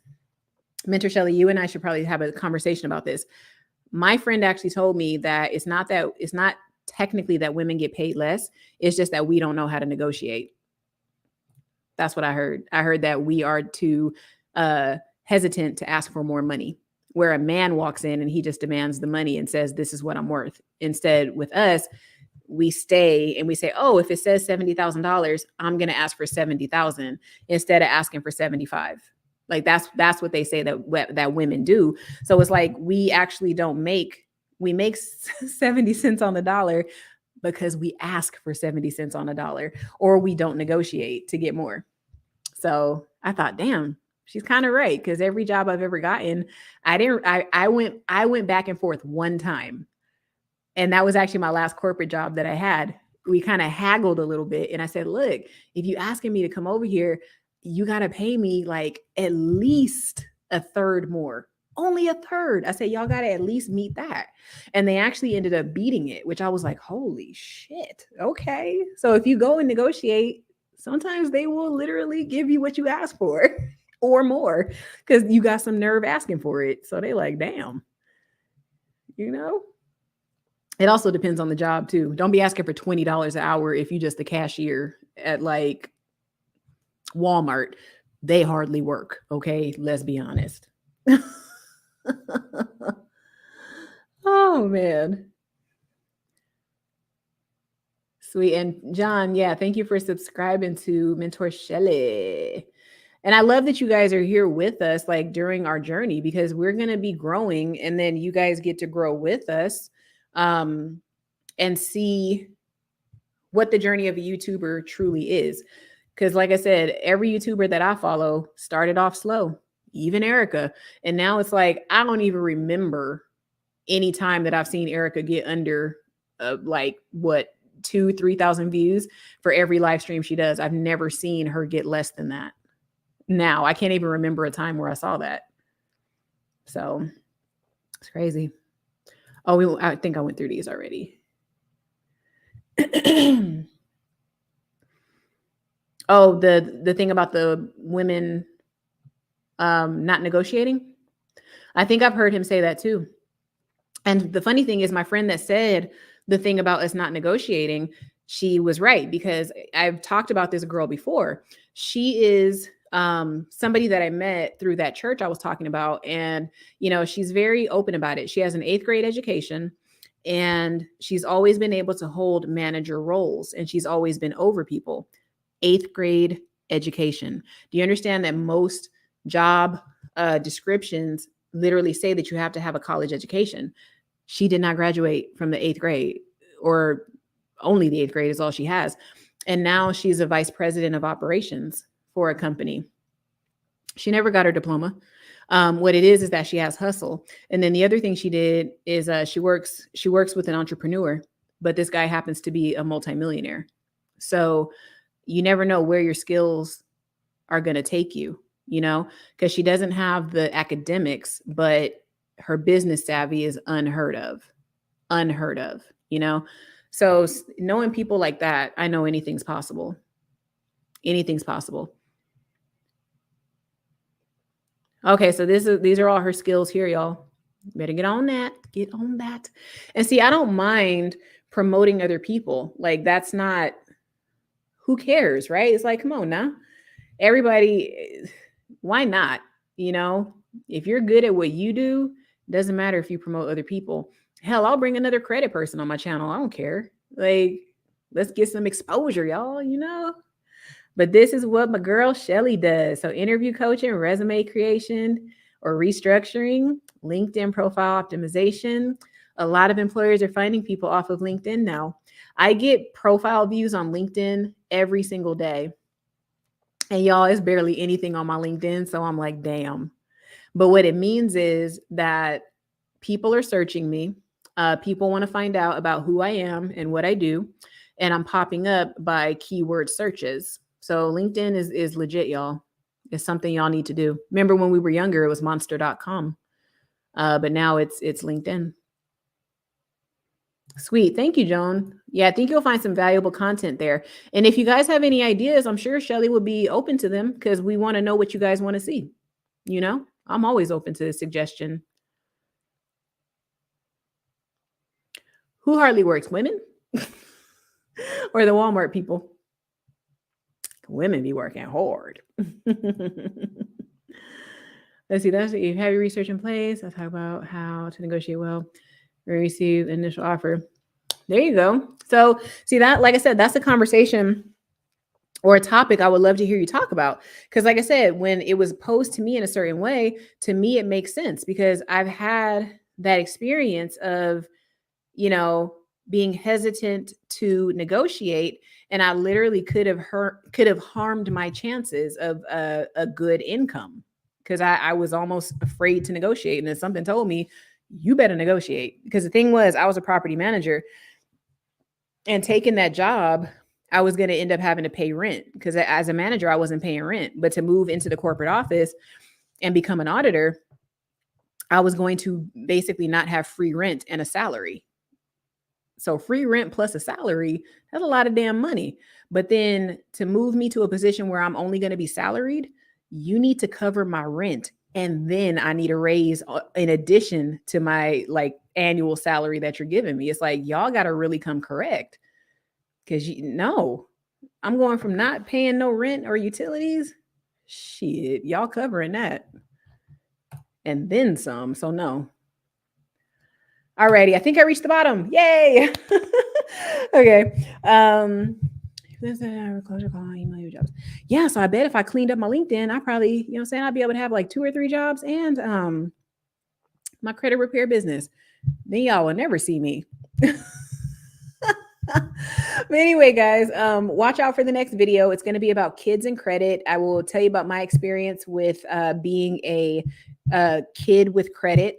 I was a minor when I first got credit, and I will explain that a tiny bit in my next video and give you guys some pointers on how to get that done. So again, if you see this thumbnail in your YouTube suggestions soon enough, you better click on it. All right. Do not play your girl. Kids and credit coming up, and you better pay attention. All right. So I will see you guys on the next video. We'll be going live a lot more now that I got my setup. All right. So drop a like and tell a friend. All right. John, Extreme, Mentor Shelly, Joan K. Where are you at? I was going to say J Crew. That's not right. That's the clothing store. Y Crew. AM1, everybody that stopped by. Thank you guys for coming through. I so appreciate you. And you just took all the jitters out of my life for doing this live. I love you so much for that. Like, thank you guys. All right. I will see you guys on the next video. Much love. Have a good weekend. Credit Solutionist